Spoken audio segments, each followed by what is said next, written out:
Hi all, എല്ലാവർക്കും secret P S സിയിലേക്ക് സ്വാഗതം. അപ്പോൾ ഇന്നത്തെ ക്ലാസ്സിൽ നമ്മൾ നോക്കുന്നത് 9ാം ക്ലാസ്സിലെ ബയോളജി രണ്ടാമത്തെ ചാപ്റ്ററാണ്. ദഹനവും പോഷക സംവഹനവും എന്നാണ് ഈ ഒരു ചാപ്റ്ററിൻ്റെ പേര്. നമ്മൾ ഈ ഒരു ചാപ്റ്റർ ഡീറ്റെയിൽ ആയിട്ട് നമ്മുടെ ടെക്സ്റ്റ് ബുക്ക് നമ്മൾ ക്ലാസ് എടുത്തിട്ടുണ്ട്. 9ാം ക്ലാസ്സിലെ 5-6 ചാപ്റ്റേഴ്സ് നമ്മൾ കംപ്ലീറ്റ് ചെയ്തിട്ടുണ്ടോ എനിക്ക് തോന്നുന്നു. ബയോളജി എല്ലാം കംപ്ലീറ്റ് ചെയ്തിട്ടുണ്ടെന്ന്. ഓക്കെ, അപ്പോൾ നമ്മുടെ ക്ലാസ്സുകൾ കാണാത്തിട്ടുണ്ടെങ്കിൽ പോയി കാണാം. പ്ലേലിസ്റ്റ് ചെക്ക് ചെയ്താൽ മതി. 9ാം ക്ലാസ്സിൽ പഠിക്കുന്നവർ കാണുന്നുണ്ടെങ്കിലും അതിൽ ഓരോ സബ്ജക്റ്റും നമ്മൾ ക്ലാസ്സുകൾ എടുത്തിട്ടുണ്ട്. അതുപോലെ തന്നെ 5ാം ക്ലാസ് മുതൽ 10ാം ക്ലാസ്സിലുള്ള എല്ലാ SCERT ക്ലാസ്സുകളും ചെയ്യുന്നുണ്ട്. ഇപ്പോൾ നമ്മൾ NCERT ക്ലാസ്സുകളും സ്റ്റാർട്ട് ചെയ്തിട്ടുണ്ട്. അപ്പോൾ ക്ലാസ്സുകൾ കാണാത്തിട്ടുണ്ടെങ്കിൽ പോയി കാണാം കേട്ടോ. അതുപോലെ തന്നെ നമ്മുടെ ചാനലിൽ PSC പഠിക്കുന്നവർക്കായിട്ട് പ്രീവിയസ് ക്വസ്റ്റ്യൻ ആൻസേഴ്സും ടോപ്പിക് വൈസ് ആയിട്ടുള്ള മോക്ക് ടെസ്റ്റ് ഒക്കെ തരുന്നുണ്ട്. ഓക്കെ, അപ്പോൾ നമുക്ക് ക്ലാസ്സിലേക്ക് കിടക്കാം. ഈ ഒരു ചാപ്റ്ററിൻ്റെ പേരെന്താണ്? ദഹനവും പോഷക സംവഹനവും എന്നാണ്. ഒന്നാമത്തെ ചാപ്റ്ററിൻ്റെ പേര് എന്തായിരുന്നു? ജീവൽ പ്രക്രിയകളിലേക്ക് എന്നായിരുന്നു അല്ലേ? ആ ഒരു ചാപ്റ്ററും ആ ചാപ്റ്ററിൻ്റെ നോട്ട് വൈസ് ആയിട്ടുള്ള ക്ലാസ്സും നമ്മൾ തന്നിട്ടുണ്ട്. അപ്പോൾ ഇന്നത്തെ ക്ലാസ്സിൽ നമ്മൾ നോക്കുന്നത് ദഹനവും പോഷക സംവഹനവുമാണ്. ഈ ഒരു ചാപ്റ്ററിൽ വരുന്ന പ്രധാനപ്പെട്ട ഭാഗങ്ങൾ നോക്കാം. അപ്പോൾ ഇതിൻ്റെ NCERT ക്ലാസ്, അതായത് ഇതിൻ്റെ കണ്ടിന്യൂഷനാണ് നമുക്ക് +1 ബയോളജിയിൽ വരുന്നത്, +1 സുവോളജിയിൽ വരുന്നത്. അപ്പോൾ ആ ഒരു ചാപ്റ്റർ നമ്മൾ എടുത്തിട്ടുണ്ട്. പ്ലേലിസ്റ്റ് ചെക്ക് ചെയ്താൽ മതി കേട്ടോ. അപ്പോൾ ഈ ദഹനവും പോഷക സംവഹനവും എന്ന് പറയുന്ന ഭാഗത്ത് നമുക്ക് പഠിക്കാനായിട്ട് വരുന്നത് ദഹന വ്യവസ്ഥ, യാന്ത്രിക ദഹനവും രാസിക ദഹനവും, പോഷകാകിരണം മില്ലസ്, രക്തം, ലിംഫ് ഘടകങ്ങൾ, രക്തപര്യനം, ഹൃദയത്തിൻ്റെ ഘടന, ഹൃദയസ്പന്ദനം, രക്തസമ്മർദ്ദം, ഹൃദയാരോഗ്യം, സംവഹനം സസ്യങ്ങളിൽ. അപ്പോൾ NCERT ക്ലാസ്സുകളിലും നമ്മൾ ഇതേ പോയിൻറ്റ്സ് തന്നെയാണ് പറഞ്ഞിട്ടുണ്ടായിരുന്നത്. സസ്യങ്ങളിൽ എന്ന് പറയുന്ന ഒരു ഭാഗം ഉണ്ടായിരുന്നില്ല. ബാക്കി എല്ലാ പോയിൻറ്റ്സും നമുക്ക് അവിടെ പറയാനായിട്ടുണ്ടായിരുന്നു. ഹൃദയവുമായി രക്തപര്യനവുമായി ബന്ധപ്പെട്ടിട്ട് ഉണ്ടായിരുന്നില്ല. ഇത് ആ ഒരു ചാപ്റ്ററിൻ്റെ പേര് ദഹനവും ആഗിരണവും എന്നായിരുന്നു. ഈ ഒരു ചാപ്റ്ററിൽ പക്ഷേ ദഹനവും അതുപോലെ തന്നെ രക്തവും എന്ന് പറയുന്ന 2 ഭാഗങ്ങളാണ് ഈ ഒരു ചാപ്റ്ററിൽ വരുന്നത്. അപ്പോൾ നമുക്ക് ക്ലാസ്സിലേക്ക് കിടക്കാം. അപ്പോൾ ഈ ചാപ്റ്ററിൻ്റെ ഡീറ്റെയിൽ ആയിട്ടുള്ള ക്ലാസ് നാം തന്നിട്ടുള്ളതാണ്. അപ്പോൾ ഈ ഒരു ചാപ്റ്ററിൻ്റെ ലിങ്ക് ഞാൻ ഡിസ്ക്രിപ്ഷനിൽ കൊടുക്കാം. ആ ചാപ്റ്ററും കൂടെ കാണാനായിട്ട് ശ്രമിക്കാം കേട്ടോ. അതിലെല്ലാ പോയിൻറ്റ്സും നമ്മൾ ഇതിലെടുത്തിട്ടുണ്ട്. എന്നാലും ആ ഒരു ചാപ്റ്ററും കൂടി പഠിക്കാനായിട്ട് ശ്രമിക്കാം. നമ്മൾ ഇതിൽ ഡീറ്റെയിൽ ആയിട്ട് ഡയഗ്രം ഒക്കെ വെച്ചിട്ട് പറഞ്ഞിട്ടുണ്ട്. ഫസ്റ്റ് ക്വസ്റ്റ്യൻ, ശരീരത്തിന് ആവശ്യമായ പോഷക ഘടകങ്ങൾ ഏതൊക്കെയാണ്? ശരീരത്തിന് ആവശ്യമായ പോഷക ഘടകങ്ങൾ ഏതൊക്കെയാണ്? കാർബോഹൈഡ്രേറ്റ്, പ്രോട്ടീൻ, കൊഴുപ്പ്, വിറ്റാമിനുകൾ, ധാതുക്കൾ, ജലം എന്നിവയാണ് അല്ലേ? കാർബോഹൈഡ്രേറ്റ് വേണം, പ്രോട്ടീൻ വേണം, പിന്നെ എന്തൊക്കെയാണ്? കൊഴുപ്പ് അല്ലേ? കൊഴുപ്പ് എന്ന് വെച്ചാൽ ലിപ്പിഡ് അല്ലേ? നമ്മൾ എന്താണ് ബയോളജി പരമായി പറയുകയാണെന്നുണ്ടെങ്കിൽ കൊഴുപ്പിൻ്റെ പേരെന്താണ്? ലിപ്പിഡ് എന്നാണ്. ഇനി വിറ്റാമിനുകൾ, ധാതുക്കൾ അല്ലെങ്കിൽ മിനറലുകൾ, ജലം എന്നിവയാണ് ആവശ്യം. ഇനി എന്താണ് സമീകൃത ആഹാരം അല്ലെങ്കിൽ ബാലൻസ്ഡ് ഡയറ്റ് എന്ന് വെച്ചാൽ എന്താണ്? സമീകൃത ആഹാരം എന്ന് വെച്ചാൽ ശരീരത്തിന് ആവശ്യമായ എല്ലാ പോഷക ഘടകങ്ങളും ശരിയായ അനുപാതത്തിൽ ലഭിക്കുന്ന ഭക്ഷണമാണ് സമീകൃത ആഹാരം. ശരീരത്തിന് ആവശ്യമായ എല്ലാ പോഷക ഘടകങ്ങളും ശരിയായ അനുപാതത്തിൽ ലഭിക്കുന്ന ഭക്ഷണമാണ് സമീകൃതാഹാരം. നെക്സ്റ്റ്, ആരോഗ്യകരമായ ജീവിതത്തിന് ഫുഡ് പ്ലേറ്റ് എന്ന സങ്കല്പം സഹായകമാണ്. എന്താണ് ഒരു ഫുഡ് പ്ലേറ്റ് എന്ന് വെച്ചാൽ? ഒരു പ്ലേറ്റിൻ്റെ പകുതി ഭാഗം പഴങ്ങളും പച്ചക്കറികളും, 1/4 ഭാഗം ധാന്യങ്ങളും, 1/4 ഭാഗം പ്രോട്ടീൻ അടങ്ങിയ ഭക്ഷണങ്ങളും, 1 ഗ്ലാസ് പാലോ പാൽ ഉൽപ്പന്നങ്ങളോ അടങ്ങിയതാണ് ഒരു ഫുഡ് പ്ലേറ്റ് എന്ന് പറയുന്നത്. അപ്പോൾ ഒരു ഫുഡ് പ്ലേറ്റ് എന്ന് വെച്ചാൽ എന്താണ് പറയുന്നത്? ഒരു പ്ലേറ്റിൻ്റെ പകുതി ഭാഗം പഴങ്ങളോ പച്ചക്കറികളും, ഇനി 1/4 ഭാഗം ധാന്യങ്ങൾ, 1/4 ഭാഗം പ്രോട്ടീൻ അടങ്ങിയ ഭക്ഷണം. അപ്പം എന്താണ് നമ്മൾ പറഞ്ഞത്? ഒരു ഫുഡ് പ്ലേറ്റ് എന്ന് വെച്ചാൽ അതിൽ പകുതി ഭാഗം എന്തായിരിക്കണം? പഴങ്ങളും പച്ചക്കറികളും ആയിരിക്കണം, 1/4 ഭാഗം ധാന്യങ്ങളായിരിക്കണം, 1/4 ഭാഗം പ്രോട്ടീൻ അടങ്ങിയ ഭക്ഷണമായിരിക്കണം, അതുപോലെ തന്നെ 1 ഗ്ലാസ് പാലോ അല്ലെങ്കിൽ പാൽ ഉൽപ്പന്നങ്ങളോ അടങ്ങിയിട്ടുള്ളതാണ് നമ്മുടെ ഫുഡ് പ്ലേറ്റ് എന്ന് പറയുന്നത്. നെക്സ്റ്റ് ക്വസ്റ്റ്യൻ എന്താണ്? സ്ഥിരമായി ജങ്ക് ഫുഡ് കഴിക്കുന്നത് ഗുണകരമല്ല. കാരണം എന്താണ്? സ്ഥിരമായിട്ട് ജങ്ക് ഫുഡ് കഴിക്കാൻ പാടില്ല. അതിന് കാരണം എന്താണ്? ജങ്ക് ഫുഡിൽ കലോറി കൂടുതലായിരിക്കും, പോഷകമൂല്യം കുറവായിരിക്കും അല്ലേ?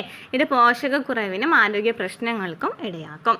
നെക്സ്റ്റ് ക്വസ്റ്റ്യൻ, പ്രഭാത ഭക്ഷണം ഒഴിവാക്കരുതെന്ന് പറയാൻ കാരണം? എന്തുകൊണ്ടാണ് രാവിലെ ഭക്ഷണം കഴിക്കണം എന്ന് പറയാൻ കാരണം? പ്രഭാത ഭക്ഷണം ഒഴിവാക്കുന്നത് മൂലം ക്ഷീണം, ഉറക്കം തൂങ്ങൽ, ശ്രദ്ധയില്ലായ്മ, മറവി തുടങ്ങിയ പ്രശ്നങ്ങൾ ഉണ്ടാവാം. സങ്കീർണമായ ആഹാര ഘടകങ്ങളെ ആഗിരണത്തിനായി ലഘുഘടകങ്ങളാക്കുന്ന പ്രക്രിയയെ എന്ന് പറയുന്നു. എന്താണ്? സങ്കീർണമായ ആഹാര ഘടകങ്ങളെ ആഗിരണത്തിനായിട്ട് ലഘുഘടകങ്ങളാക്കുന്ന പ്രക്രിയയാണ് ദഹനം എന്ന് പറയുന്നത്. ഏകകോശ ജീവിയായ അമീബയിലും ബഹുകോശ ജീവിയായ ഹൈഡ്രയിലും നടക്കുന്ന ദഹന പ്രക്രിയയിലെ മാറ്റം എന്താണ്? ഏകകോശ ജീവിയായ അമീബയിൽ എങ്ങനെയാണ്? കോശാന്തരിക ദഹനമാണ് നടക്കുന്നത് അല്ലേ. ഇനി ബഹുകോശ ജീവിയായ ഹൈഡ്രയിൽ നടക്കുന്നത് എങ്ങനെയാണ്? എന്തായിരിക്കും? കോശ ബാഹ്യ ദഹനവും കോശാന്തരിക ദഹനവും നടക്കും. അമീബ എന്ന് പറയുന്നത് ഏകകോശ ജീവിയാണ്. അമീബയിൽ കോശാന്തരിക ദഹനമാണ് നടക്കുന്നത്. എന്നാൽ ബഹുകോശ ജീവിയാണ് ഹൈഡ്രയിൽ നിന്ന് നടക്കും കോശ ബാഹ്യ ദഹനവും കോശാന്തരിക ദഹനവും നടക്കും. ഇനി അമീബയിലെ കപടപാദങ്ങൾ ഉപയോഗിച്ചാണ് ആഹാരം സ്വീകരിക്കുന്നത് എങ്കിൽ ഹൈഡ്രയിൽ എങ്ങനെയാണ്? എന്താ പറയുന്നത്? അമീബയിലെ കപടപാദങ്ങൾ ഉപയോഗിച്ചിട്ടാണ് ആഹാരം സ്വീകരിക്കുന്നത് എങ്കിൽ ഹൈഡ്രയിൽ എങ്ങനെയാണ്? എന്തുപയോഗിച്ചിട്ടാണ്? ടെൻഡിക്കിളുകൾ ഉപയോഗിച്ചിട്ടാണ് അല്ലേ സ്വീകരിക്കുന്നത്. എന്താണ്? ടെൻഡിക്കിളുകൾ ഉപയോഗിച്ചിട്ടാണ്. നെക്സ്റ്റ് ക്വസ്റ്റ്യൻ, മനുഷ്യനിലെ കോശബാഹ്യ ദഹന പ്രക്രിയയിലെ യാന്ത്രിക ദഹനവും രാസിക ദഹനവും തമ്മിലുള്ള വ്യത്യാസം എന്താണ്? മനുഷ്യനിലെ കോശബാഹ്യ ദഹന പ്രക്രിയയിലെ യാന്ത്രിക ദഹനവും രാസിക ദഹനവും തമ്മിലുള്ള വ്യത്യാസം എന്താണ്? പല്ലുകളും പേശികളും ആഹാരത്തെ ചെറു കണികകളാക്കുന്നത് യാന്ത്രിക ദഹനമാണ്. അപ്പം നമ്മുടെ മനുഷ്യരിൽ നോക്കുകയാണെങ്കിലും ഏതൊരു ജീവിയിൽ നോക്കുകയാണെന്നുണ്ടെങ്കിലും ദഹനത്തിന് രണ്ട് പ്രക്രിയ ഉണ്ടായിരിക്കും. യാന്ത്രിക ദഹനം ഉണ്ടായിരിക്കും, രാസിക ദഹനം ഉണ്ടായിരിക്കും. ഇതിൽ യാന്ത്രിക ദഹനം എന്ന് വെച്ചാൽ പല്ലുകളും പേശികളും, അതായത് പല്ലുകൾ ഉപയോഗിച്ചും പേശികളൊക്കെ ഉപയോഗിച്ചിട്ട് നമ്മൾ കഴിക്കുന്ന ആഹാരത്തെ ചെറിയ ഘടകങ്ങളാക്കി മാറ്റുന്നുണ്ടല്ലോ, ചെറിയ കണങ്ങളാക്കി മാറ്റുന്നുണ്ടല്ലോ, അതിനെയാണ് യാന്ത്രിക ദഹനം എന്ന് പറയുന്നത്. എന്നാൽ രാസിക ദഹനം എന്ന് വെച്ചാൽ ഈ കഴിക്കുന്ന ഭക്ഷണത്തിൽ കുറച്ച് എൻസൈംസുകളൊക്കെ കൂട്ടിച്ചേർന്നിട്ട് ദഹിപ്പിക്കുന്നുണ്ടല്ലോ, അതിനെയാണ് രാസിക ദഹനം എന്ന് പറയുന്നത്. ദഹനരസങ്ങളിലുള്ള എൻസൈമുകൾ ആഹാരത്തെ ലഘുഘടകങ്ങളാക്കുന്നത് രാസിക ദഹനവുമാണ്. ക്ലിയർ ആണല്ലോ. നെക്സ്റ്റ്, മനുഷ്യനിൽ യാന്ത്രിക ദഹനവും രാസിക ദഹനവും സംഭവിക്കുന്നത് എവിടെയെല്ലാം വെച്ചിട്ടാണ്? എവിടെ വെച്ചിട്ടാണ് മനുഷ്യരിൽ ഈ യാന്ത്രിക ദഹനം രാസിക ദഹനം നടക്കുന്നത്? ഒന്ന് ആലോചിച്ച് നോക്കി. യാന്ത്രിക ദഹനം എന്ന് വെച്ചാൽ നമ്മൾ പറഞ്ഞു എന്താണ്? പല്ലുകൾ ഉപയോഗിച്ചിട്ടും പേശികൾ ഉപയോഗിച്ചിട്ടൊക്കെയാണ് അല്ലേ. അപ്പോൾ പല്ലുകൾ ഉപയോഗിക്കുന്നത് എവിടെയാണ്? വായിലല്ലേ. അപ്പോൾ വായിൽ എന്തായിരിക്കും ഉണ്ടായിരിക്കുക? യാന്ത്രിക ദഹനമായിരിക്കും ഉണ്ടായിരിക്കുക. ഇനി നമുക്കറിയാം ഹൈഡ്രോക്ലോറിക് ആസിഡ് അല്ലേ, HCl എവിടെയാണ് പ്രൊഡ്യൂസ് ചെയ്യുന്നത്? എവിടെയാണ്? ആമാശയത്തിലാണ്. അപ്പോൾ ആമാശയത്തിൽ എന്ത് നടക്കുന്നുണ്ടായിരിക്കും? രാസദഹനം നടക്കുന്നുണ്ടായിരിക്കും അല്ലേ. അപ്പോൾ നമുക്ക് നോക്കാം. വായ, ആമാശയം, ചെറുകുടൽ എന്നിവിടങ്ങളിലാണ് യാന്ത്രിക ദഹനവും രാസിക ദഹനവും നടക്കുന്നത്. നമ്മുടെ ശരീരത്തിൽ നോക്കുകയാണെന്നുണ്ടെങ്കിൽ വായ, ആമാശയം, ചെറുകുടൽ എന്നിവിടങ്ങളിലാണ് യാന്ത്രിക ദഹനവും രാസിക ദഹനവും നടക്കുന്നത്. വായിലെ പല്ലുകൾ നാക്കിൻ്റെ സഹായത്തോടെ ആഹാരം കടിച്ചു മുറിക്കാനും ചവച്ചരയ്ക്കാനും സഹായിക്കുന്നു അല്ലേ. നമ്മുടെ വായിലെ പല്ലുകൾ എന്തിനാണ് സഹായിക്കുന്നത്? നാക്കിൻ്റെ സഹായത്തോടെ ആഹാരത്തെ കടിച്ചു മുറിക്കാനും ചവച്ചരയ്ക്കാനും സഹായിക്കുന്നുണ്ട്. അപ്പോൾ നമ്മൾ ഡീറ്റെയിൽ ആയിട്ട് ഈ വായയെ കുറിച്ചിട്ട് നമ്മൾ ഡീറ്റെയിൽ ആയിട്ട് കഴിഞ്ഞ ഏതോ ഒരു SCRT ചാപ്റ്ററിൽ നമ്മൾ പറഞ്ഞിട്ടുണ്ടായിരുന്നു അല്ലേ. എത്രയാണ്? ഉളിപ്പല്ലും കോമ്പലും ചർവണകവും അഗ്രചർവണകവുമാണ് വരുന്നത്. അതുപോലെ തന്നെ 2 1 2 3 ആണ് അതിൻ്റെ ഫോർമുല എന്നൊക്കെ പറഞ്ഞിട്ടുണ്ടായിരുന്നു അല്ലേ. പിന്നെ നമ്മൾ NCERT നോക്കുകയാണെങ്കിൽ മധുരം നമുക്ക് ഈ പല്ലിനെ കുറിച്ചിട്ട് പഠിക്കാനായിട്ടുണ്ട്. അപ്പോൾ വായിലെ പല്ലുകൾ നാക്കിൻ്റെ സഹായത്തോടു കൂടി ആഹാരത്തെ കടിച്ചു മുറിക്കാനും ചവച്ചരയ്ക്കാനും സഹായിക്കുന്നു. ആമാശയ ഭിത്തിയുടെ പെരിസ്റ്റാൾസിസ് മൂലം ആഹാരം കുഴമ്പ് രൂപത്തിലാകുന്നു. നമുക്കറിയാം അല്ലേ, ആമാശയത്തിൽ പെരിസ്റ്റാൾസിസ് എന്ന് പറയുന്നൊരു ചലനമുണ്ട്.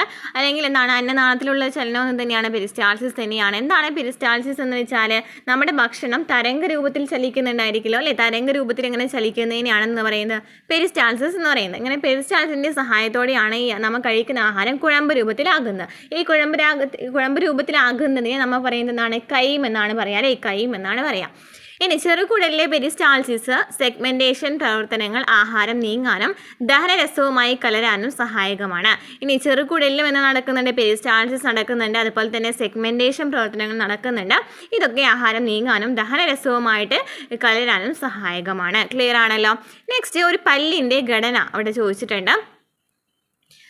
എന്താണ് ഒരു പല്ലിൻ്റെ ഘടന നോക്കുകയാണെങ്കിൽ നമുക്കറിയാം ഇനാമൽ ഉണ്ടായിരിക്കും അല്ലേ. ഇനാമൽ എന്ന് വെച്ചാൽ വെളുത്ത ഭാഗമാണ് അല്ലേ. നമ്മുടെ പല്ലിനെ വെളുത്ത ഭാഗത്തെയാണ് ഇനാമൽ എന്ന് പറയുന്നത്. ഇതെന്താണ്? വെളുത്ത കാഠിന്യം കൂടിയ നിർജീവ ബാഹ്യ കവചമാണ്. നിർജീവ എന്നുള്ളൊരു വേടൊന്ന് സൂക്ഷിച്ച് വെച്ച് പഠിക്കാം കേട്ടോ. കാരണം എന്താണെന്ന് വെച്ചാൽ നമുക്ക് കഴിഞ്ഞ PSC പഠിച്ചവർക്കറിയാം, PSC പ്രീവിയസ് ക്വസ്റ്റ്യൻ ആൻസേഴ്സിൽ നമുക്ക് ഒരു എന്താ പറയുക ചേരുംപടി ചേർക്കുകയായിരുന്നു എന്ന് തോന്നുന്നു. അതിൽ നിർജീവം എന്ന് പറയുന്നതിന് പകരം എന്താണ്? ജീവനുള്ള കല എന്നാണ് തന്നിട്ടുണ്ടായിരുന്നത്. ഓക്കെ, അപ്പോൾ അത് കാരണം നിർജീവമാണെന്ന് പഠിച്ചു വെച്ചിരിക്കുക. ഇനാമൽ എന്ന് പറയുന്നത് വെളുത്ത കാഠിന്യം കൂടിയ നിർജീവ ബാഹ്യ കവചമാണ്. നിർജീവ എന്ന് വെച്ചാൽ എന്താണ്? ജീവനില്ല അല്ലേ, ജീവനില്ലാത്ത ബാഹ്യ കവചമാണ്. നല്ല ഉറപ്പുണ്ടായിരിക്കും അല്ലേ. ഇനി ഡെൻഡേ എന്ന് വെച്ചാൽ എന്താണ്? ഡെൻഡേ എന്ന് വെച്ചാൽ പല്ല് നിർമ്മിക്കപ്പെട്ട ജീവനുള്ള കലയാണ്. ഈ ഒരു ഭാഗം ഉണ്ടല്ലോ, ഈ ഒരു പല്ലിൻ്റെ ഘടന നമുക്ക് തന്നിട്ടുള്ള ഈ 3 പോയിന്റ് ഇമ്പോർട്ടൻ്റ് ആണ്. ഈ 3 പോയിന്റ് തന്നെയാണ് നമുക്ക് ചേരുംപടി ചേർക്കുകയിൽ ഉണ്ടായിരുന്നത്. ഇനാമലും ഡെൻഡേനും പൾപ്പ് ക്യാവിറ്റിയും തന്നെയാണ് ഉണ്ടായിരുന്നത് കേട്ടോ. അപ്പോൾ പഠിച്ചു വെച്ചിരിക്കുക. ഇനാമൽ എന്ന് വെച്ചാൽ വെളുത്ത കാഠിന്യം കൂടിയ നിർജീവ ബാഹ്യ കവചമാണ്. ഡെൻഡേനാണെങ്കിലോ പല്ല് നിർമ്മിക്കപ്പെട്ട ജീവനുള്ള കലയാണ്. പൾപ്പ് ക്യാവിറ്റി എന്ന് വെച്ചാൽ പൾപ്പ് എന്ന യോജക കല അടങ്ങിയ ആന്തരഭാഗമാണ്. പൾപ്പ് ക്യാവിറ്റി എന്ന് വെച്ചാൽ പൾപ്പ് എന്ന യോജക കല അടങ്ങിയിട്ടുള്ള ആന്തരഭാഗമാണ് പൾപ്പ് ക്യാവിറ്റി. ഇവിടെ രക്തക്കുഴലുകളും നാഡികളും അതുപോലെ തന്നെ ഒഡൻഡോബ്ലാസ്റ്റ് കോശങ്ങളുമുണ്ട്. പൾപ്പ് ക്യാവിറ്റി എന്ന് വെച്ചാൽ നമ്മൾ പറഞ്ഞു പൾപ്പ് അടങ്ങിയിട്ടുള്ള ആന്തരഭാഗമാണ്. അതിലെന്തൊക്കെ ഉണ്ട്? നാഡികളുണ്ട്, രക്തക്കുഴലുകളുണ്ട്, ഒഡൻഡോബ്ലാസ്റ്റ് കോശങ്ങളുമുണ്ട്. ഇനി ബാഹ്യമായി പല്ലിൻ്റെ 3 ഭാഗങ്ങൾ. ബാഹ്യഭാഗത്തെ പല്ലിൻ്റെ 3 ഭാഗങ്ങളാണ് ദന്തമകുടം, ദന്തകളം, ദന്തമൂലം എന്നിവ. എന്തൊക്കെയാണ്? ദന്തമകുടം, ദന്തകളം. ദന്തകളം എന്ന് പറയുന്നത് ഇടുങ്ങിയ ഭാഗമാണ്. ദന്തമൂലം എന്ന് വെച്ചാൽ മോണയ്ക്കകത്തുള്ള ഭാഗമാണ് ദന്തമൂലം. ദന്തമകുടം അതുപോലെ തന്നെ ദന്തമകുടം അതുപോലെ ദന്തകളം പിന്നെ ദന്തമൂലം. ദന്തകളം ഇടുങ്ങിയ ഭാഗമാണ്. ദന്തമൂലമാണെങ്കിൽ മോണയ്ക്കകത്തുള്ള ഭാഗമാണ്. നെക്സ്റ്റ്, പല്ലിനെ മോണയിൽ ഉറപ്പിച്ച് നിർത്തുന്ന കാൽസ്യം അടങ്ങിയ യോജക കല ഏതാണ്? നമുക്ക് ജസ്റ്റ് ആലോചിച്ച് വെച്ചാൽ മതി. നമ്മൾ എന്തെങ്കിലും ഉറപ്പിക്കുന്നതിനായിട്ടൊക്കെ ഇഷ്ടികയൊക്കെ ഉറപ്പിക്കുന്നതിനായിട്ട് നമ്മൾ എന്ത് ഉപയോഗിക്കും? സിമെൻറ്റ് ഉപയോഗിക്കില്ലേ? സെയിം തന്നെ പല്ലിനെ മോണയിൽ ഉറപ്പിച്ച് നിർത്തുന്ന കാൽസ്യം അടങ്ങിയ യോജക കല ഏതാണ്? സിമെൻറ്റമാണ്. ആഹാരം മതിയായ സമയം ആമാശയത്തിൽ നിലനിർത്താൻ സഹായിക്കുന്നത് ഡേഷ് പേശിയാണ്. ഏത് പേശിയാണ് ആഹാരം മതിയായ സമയം ആമാശയത്തിൽ ഇങ്ങനെ കുറച്ച് നേരം നിലനിർത്തുന്ന ഇതിന് സഹായിക്കുന്ന ഏത് പേശിയാണ്? വലയപേശിയാണ്. നെക്സ്റ്റ്, ചിത്രീകരണത്തിലെ AB എന്നിവ സൂചിപ്പിക്കുന്ന പ്രക്രിയകൾ ഏതൊക്കെയാണെന്ന് ചോദിച്ചിട്ടുണ്ട്. A എന്ന് പറയുന്നത് എന്താണ്? പെരിസ്റ്റാൾസിസ് ആണ്. B എന്ന് വെച്ചാൽ സെഗ്മെൻറ്റേഷൻ ആണ്. അപ്പോൾ എന്താണ് പെരിസ്റ്റാൾസിസ് എന്ന് വെച്ചാൽ നോക്കി, തരംഗ രൂപത്തിലുള്ള ചലനം അല്ലേ, ഇതുവരെ ചലനം സംഭവിക്കുന്നുണ്ട്. ഇതിനെയാണെന്ന് പറയുന്നത് പെരിസ്റ്റാൾസിസ് എന്ന് പറയുന്നത്.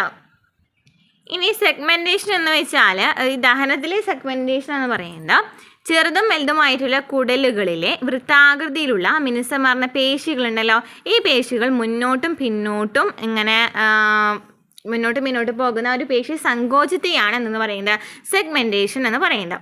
അതായത് ഭക്ഷണം മുന്നോട്ട് നീക്കാതെ തന്നെ ഭക്ഷണത്തിനുള്ളിൽ ഈ നാം പറഞ്ഞില്ലേ കൈമുണ്ടെന്ന് പറഞ്ഞില്ലേ, ഈ ഉരുളുണ്ടെന്ന് പറഞ്ഞല്ലോ അല്ലേ, ഈ കുഴമ്പ് രൂപത്തിലായിട്ടുള്ളത്. ഇത് ദഹനരസങ്ങളുമായിട്ട് ആവർത്തിച്ച് വിഭജിച്ച് കലർത്തുന്നതിന് വേണ്ടിയിട്ടാണ്. ദഹനരസങ്ങളുമായി ആവർത്തിച്ച് വിഭജിച്ച് കലർത്തുന്നതിനാണ്. ഇത് പോഷകങ്ങളുടെ ആഗിരണത്തിന് സഹായിക്കുന്നുണ്ട്.